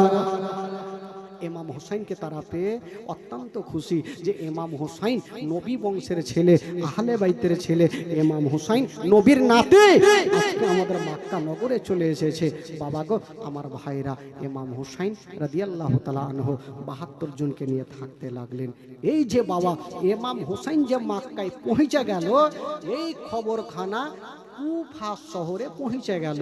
তো বাবা গো যেমনই কুফা শহরে যাওয়া, কুফার মানুষের আলোচনা করেছে, আহারে জানি না ইমাম হোসেন মক্কাতে এসেছে, যদি আমাদের মদিনাতে আসতো, কি বলে আমাদের কুফাতে আসতো, তাহলে খুব ভালো হতো। আমরা হোসাইনের হাতে হাত দিয়ে মুরিদ হতাম, ইয়াজিদকে আমরা মানতাম না। বাবা গো এই করে করে ১৫০ খানা চিঠি ইমাম হোসেনের নামে লিখেছিলেন। বাবা ১৫০ খানা চিঠি দিয়া কুফাটাকে ধোঁকা দিয়া, ১৫০ খানা চিঠি দিয়া কুফাটাকে ধোঁকা দিয়া, আবার তারা এসেছে শহীদ করে এত জিদের চরণ, ইমাম হোসাইন শহীদ গেল নানার উম্মতের কারণ, ইমাম হোসাইন শহীদ গেল নানার উম্মতের কারণ। বাবা গো ১৫০ খানা চিঠি ইমাম হোসেনের কাছে পৌঁছে গেল। ইমাম হোসেন চিঠি গেলা পড়ছেন আর পকেটে জমা রাখছেন, ফেলে দেন নাই। তবে চিঠিতে কি লেখা ছিল? চিঠিতে লেখা ছিল, ওগো মা ফাতেমার বেটা হোসেন, আপনি যত তাড়াতাড়ি পারবেন আপনি কুফাতে চলে আসুন, কারণ আমরা আপনার হাতে হাত দিয়ে মুরিদ হতে চাই। ইমাম হোসেন ১৫০ খানা চিঠি নিয়ে থাকলেন। বাবা কালকে তারপরের ঘটনা হবে, চিঠিগুলা কোথায় নিয়ে যাবেন